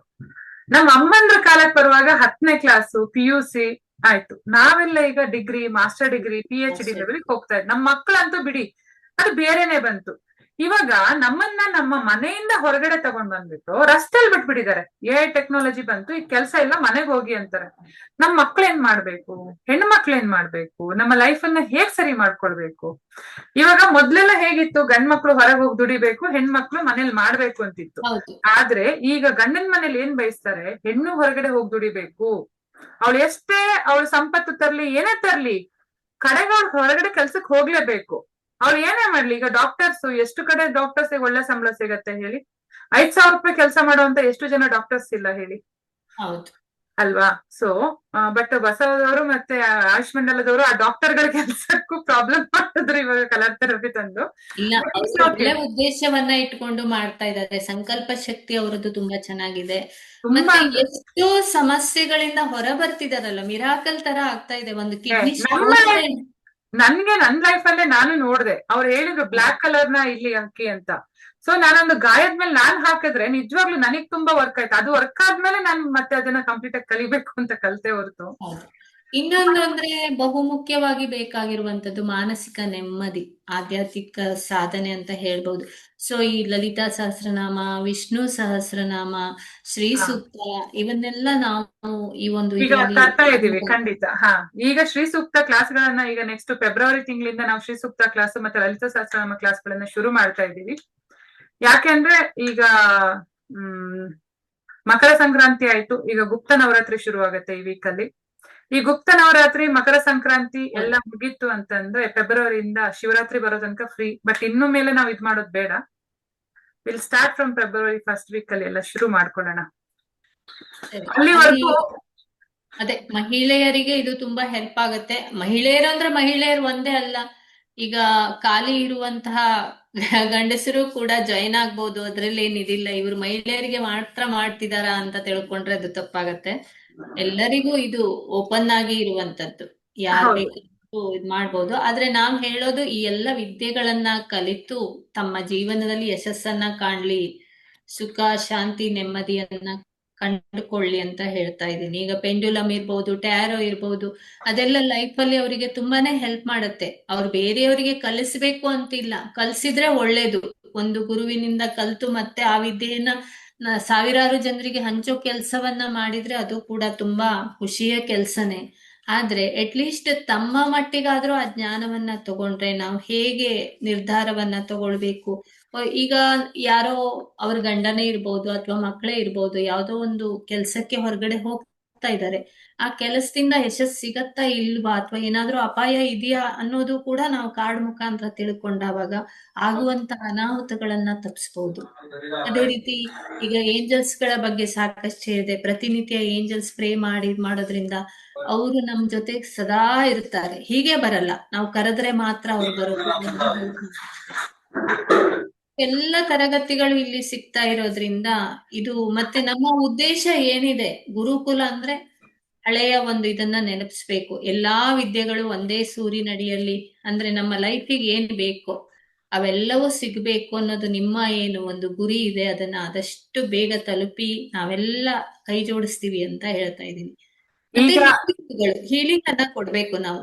ಈಗ ಆಲ್ರೆಡಿ ನೀವು ಒಂದು ಕ್ವಶನ್ ಅನ್ನ ಕೇಳಿದ್ರಿ, ನಾನ್ ಬಿಟ್ಟೆ. ಈ ಹೀಲಿಂಗ್ ಮಾಡೋದ್ರಿಂದ ನಮ್ಮ ಎನರ್ಜಿ ಲೋ ಆಗತ್ತಾ ಅಥವಾ ನಮಗೆ ಏನಾದ್ರೂ ನೆಗೆಟಿವ್ ಬರುತ್ತಾ ಅನ್ನುವಂತ ಪ್ರಶ್ನೆ ಇದೆ ಅಂತ ರೇಖೆಯಲ್ಲಿ ಹೇಳಿದ್ರಿ. ಆದ್ರೆ ಖಂಡಿತ ಇಲ್ಲ ಅಂತ ನನ್ನದು ಅಭಿಪ್ರಾಯ.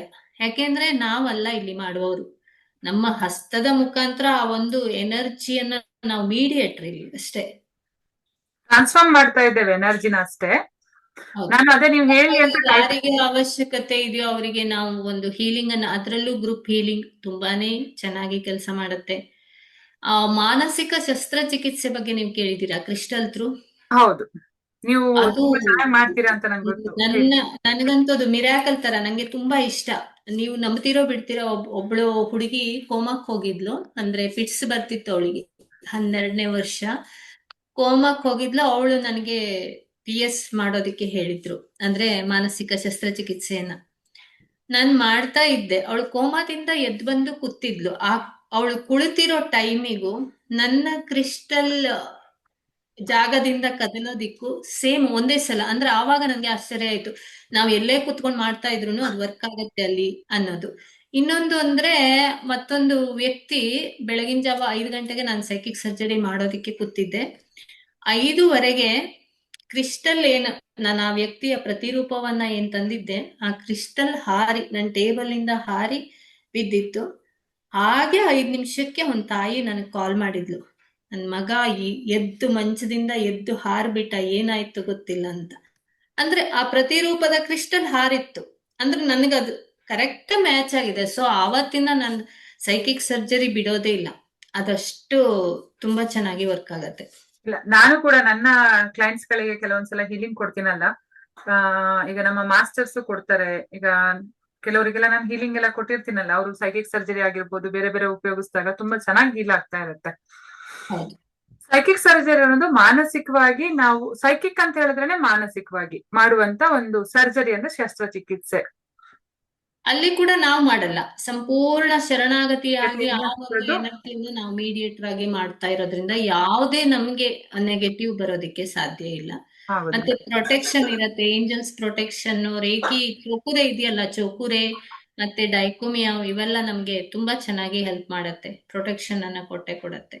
ಮತ್ತೆ ಈ ರೀತಿಯಾದ ಕೆಲಸಗಳನ್ನ ಮಾಡೋದ್ರಿಂದ ಯೂನಿವರ್ಸ್ ಕೂಡ ನಮ್ಗೆ ಹರಿಸುತ್ತೆ, ಒಂದಕ್ಕೆ ಡಬಲ್ ಆಗಿ ಕೊಡುತ್ತೆ. ಈಗ ನೆಕ್ಸ್ಟ್ ಬರುವ ಕ್ಲಾಸ್ಗಳು ಬೇರೆ ಬೇರೆ ಟೀಚರ್ಸ್ ನಾ ಹೇಳದ್ನಲ್ಲ, ಈಗ ರೆಮಿಡೀಸ್ ಬಗ್ಗೆ ಕ್ಲಾಸ್ ತಗೊಳ್ತಾರೆ ಅವರು ಅಂತ. ಇದು ನಮ್ಮನ್ನ ಏನ್ ಮಾಡ್ತಿದೆ ಅಂತ ಹೇಳಿದ್ರೆ, ಮತ್ತೆ ಅಡಿಗೆ ಮನೆಯಿಂದಾನೇ ನಮ್ಮನ್ನ ನಾವು ಹೇಗ್ ಹೀಲ್ ಮಾಡ್ಕೊಳ್ಳೋದು ಅನ್ನೋದು ಅವ್ರು ಹೇಳ್ಕೊಡ್ತಾರೆ. ಸೊ ಈಗ ಸದ್ಯಕ್ಕೆ ನಾನು ನಿಮ್ಮ ಕ್ಲಾಸ್ಗಳದ್ದು 3 ಕ್ಲಾಸಿನ ಲಿಂಕ್ ಅನ್ನ ಈ ವಿಡಿಯೋ ಕೆಳಗಡೆ ಪೋಸ್ಟ್ ಮಾಡಿರ್ತೀನಿ ಕಂಪ್ಲೀಟ್ ಆಗಿ. ಅಲ್ಲಿ ಇಂದ ಡೈರೆಕ್ಟ್ ಆಗಿ ಆ ಲಿಂಕ್ ಹೋಗ್ಬಿಟ್ಟು ಅವರು ಇಂಟ್ರೆಸ್ಟ್ ಇರುವವರು ಪೇ ಮಾಡಿ ಆ ಕ್ಲಾಸಿಗೆ ಜಾಯಿನ್ ಆಗ್ಬೋದು, ಅವರು ಡೀಟೇಲ್ಸ್ ಕೊಟ್ಬಿಟ್ಟು. ಇವಾಗ 21ನೇ ತಾರೀಕಿಂದ ನಿಮ್ದು ಕ್ಲಾಸಸ್ ಶುರು ಆಗತ್ತೆ ಅಂತ ಅನ್ಕೊಂಡಿದೀನಿ ಅಲ್ವಾ? 21 ಜನವರಿಯಿಂದ ಕ್ಲಾಸ್ಗಳು ಶುರು ಆಗತ್ತೆ. ಸರಿ ಚೇತನ ಅವರೇ, ಮತ್ತೆ ನಮ್ಮ ಈ ಸಂವಾದವನ್ನ ಇನ್ನೊಂದ್ಸಲ ಇಟ್ಕೊಳ್ಳೋಣ. ಯಾಕೆಂದ್ರೆ ಸಾಧಕರೊಂದಿಗೆ ಸಂವಾದ ಒಂದೇ ದಿನಕ್ಕೆ ಮುಗಿಯಲ್ಲ, ಇದು ರೆಗ್ಯುಲರ್ ಆಗಿ ನಮ್ಗೆ ನಡೀತಾ ಇರ್ಬೇಕು. ಹೊಸ ಹೊಸ ವಿಷಯಗಳ ಬಗ್ಗೆ ನಾವು ತಿಳಿದು ನಿಮ್ ಜೊತೆಗೂ ಇರ್ಲಿ, ಹಾಗೆ ಬೇರೆ ಯಾರಾದ್ರೂ ಸಾಧಕರಿದ್ರೆ ದಯವಿಟ್ಟು ನಮಗೆ ತಿಳಿಸಿ, ಅವರನ್ನು ಮಾತಾಡ್ಸೋಣ. ಯಾಕೆಂದ್ರೆ ಅವ್ರದ್ದು ಒಂದು ಅನುಭವ ನಮ್ಗೆ ಬೇಕಾಗತ್ತೆ. ಹೀಲಿಂಗ್ ಅಂತ, ಈ ಹೀಲಿಂಗ್ ದುನಿಯಾದಲ್ಲಿ ನಾವು ಎಷ್ಟು ಜನರಿಗೆ ಎಷ್ಟು ತರ ಹೇಳಿದ್ರು ಅದು there is a lot of things. ನಮ್ ಮಾಸ್ಟರ್ ಹೇಳ್ತಾರೆ, ಅವ್ರು ಹೋಗೋ ಬಸ್ಸಿಂದ ಅವ್ರು ಹೀಲಿಂಗ್ ಮಾಡಿದ್ರಂತೆ. ನಾನು ಹಿಂದಿನಲ್ಲಿ ಒಬ್ರ ಹತ್ರ ಕಲ್ತಾಗ ಅವ್ರು ಏನ್ ಹೇಳ್ತಾರೆ ಅಂತ ಹೇಳಿದ್ರೆ, ಅವ್ರು ಹೋಗೋ ಬಸ್ಸಿನ ಇಂಜಿನಿಗೆ ಕನೆಕ್ಟಿವಿಟಿ ತಗೊಂಡು, ನಾನ್ ಮಾಡ್ತಿರುವಂತ ವ್ಯಕ್ತಿಯ ಹೀಲಿಂಗು ಈ ಇಂಜಿನ್ ಎಷ್ಟು ಸ್ಪೀಡ್ ಆಗಿ ಹೋಗ್ತಿದ್ಯೋ ಅಷ್ಟು ಸ್ಪೀಡ್ ಆಗಿ ಹೀಲ್ ಆಗ್ಬೇಕು ಅಂತ ಅವರು ಥಿಂಕ್ ಮಾಡಿ, ಥಾಟ್ ಫ್ಲೋ ಮಾಡಿ ಅದನ್ನ ಹೀಲಿಂಗ್ ಮಾಡಿದ್ರು. ಹೌದು, ಹೀಲಿಂಗ್ ಅಲ್ಲಿ ಸಂಕಲ್ಪ ಕೂಡ ಅಷ್ಟೇ ಇಂಪಾರ್ಟೆಂಟ್ ಆಗುತ್ತೆ. ಸ್ಟ್ರಾಂಗ್ ಆಗತ್ತೆ, ನಮ್ಮ ಸಂಕಲ್ಪ ಅಷ್ಟು ಸ್ಟ್ರಾಂಗ್ ಆಗಿರ್ಬೇಕು. ಈಗ ರೇಖೆಯನ್ನ ನಾವು ಮಾಡುವಾಗ ನೋಡಿ, ಫಸ್ಟ್ ಇದು ಮಾಡುವಾಗ ಟಚ್ ಹೀಲಿಂಗ್, ಕೋಳಿ ತನ್ನ ಮೊಟ್ಟೆ ಮೇಲೆ ಮರಿ ಮಾಡುತ್ತಲ್ವಾ, ಆ ತರ ಮೊಟ್ಟೆ ಮೇಲೆ ಕೂತು ಮರಿ ಮಾಡಿದ ಹಾಗೆ ನಾವು ನಮ್ಮ ಹೀಲಿಂಗ್ ಅನ್ನ ಮಾಡ್ತೀವಿ. 2ನೇ ಲೆವೆಲ್ಗೆ ಬಂದಾಗ ಮೀನುಗಳು ತಮ್ಮ ದೃಷ್ಟಿಯಿಂದ ಮೊಟ್ಟೆಗೆ ಶಾಖ ಕೊಡುತ್ತಂತೆ, ಆ ತರ ಡಿಸ್ಟೆನ್ಸ್ ಅಲ್ಲಿ ನಾವು ಹೀಲಿಂಗ್ ಶುರು ಮಾಡ್ತೀವಿ. 3ನೇ ಲೆವೆಲ್ ಅಂತ ಬಂದಾಗ ಆಮೆಗಳ ತರ ವರ್ಕ್ ಮಾಡ್ತೀವಿ. ಹೇಗೆ ಅಂದ್ರೆ, ಆಮೆ ಸಮುದ್ರದ ದಡಕ್ಕೆ ಬಂದು ಮಣ್ಣು ತೆಗೆದು ಮೊಟ್ಟೆ ಹಾಕಿ ಅದು ಒಂದು ಡಿಸ್ಟಿಂಕ್ಟ್ ಮಾಡತ್ತೆ, ಇಷ್ಟು ದಿನದಲ್ಲಿ ಆ ಮರಿಯಿಂದ ಮೊಟ್ಟೆಗಳು ಹೊರಗೆ ಬರ್ಬೇಕು ಅಂತ. ಸೊ ಆ ದಿನ ಆಮೆ ಬಂದು ಸಮುದ್ರದ ದಡದಲ್ಲಿ ಕಾಯ್ತಾ ಇರುತ್ತಂತೆ, ಆ ಮರಿಗೆ ಆಮೆಗಳೆಲ್ಲ ಓಡ್ ಬರತ್ತೆ. ಹಾಗೆ ಪ್ರಾಕ್ಟೀಸ್ ಮಾಡ್ತಾ ಹೋಯ್ತು ಅಂತ ಹೇಳಿದ್ರೆ, ರೇಖೆ ಅನ್ನೋದು ನಮ್ ಲೈಫ್ ಅಲ್ಲಿ ಒಂದು ಡ್ರಾಸ್ಟಿಕ್ ಅನುಭವವನ್ನ ತಂದ್ಕೊಡತ್ತೆ, ಮತ್ತೆ ಡ್ರಾಸ್ಟಿಕ್ ಬದಲಾವಣೆಯನ್ನ ತಂದ್ಕೊಡತ್ತೆ.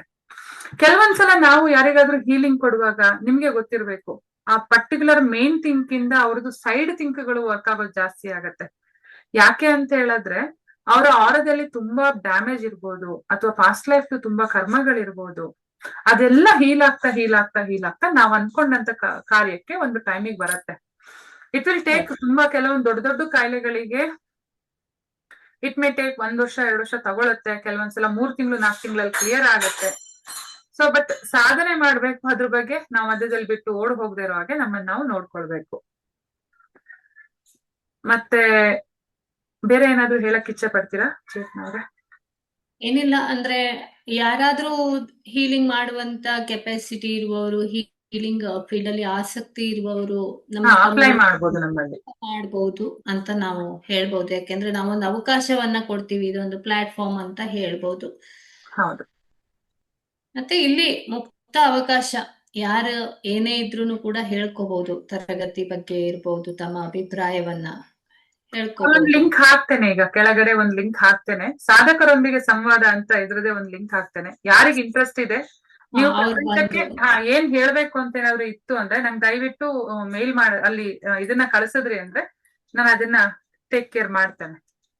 ಓಕೆ, ಆಗ್ಲಿ. ತುಂಬಾ ಸಂತೋಷ ಆಯ್ತು ಚೇತನ ಅವ್ರೆ, ನಿಮ್ಮನ್ನ ಭೇಟಿಯಾಗಿ, ನಿಮ್ದೊಂದು ತರಗತಿ ಬಗ್ಗೆ ಮಾತಾಡಿ. Thank you. ಹರೇ ಕೃಷ್ಣ. ಹರೇ ಕೃಷ್ಣ. ಮತ್ತೆ ಭೇಟಿ ಆಗುವ ಮುಂದಿನ ಸಂವಾದದಲ್ಲಿ. Okay, thank you.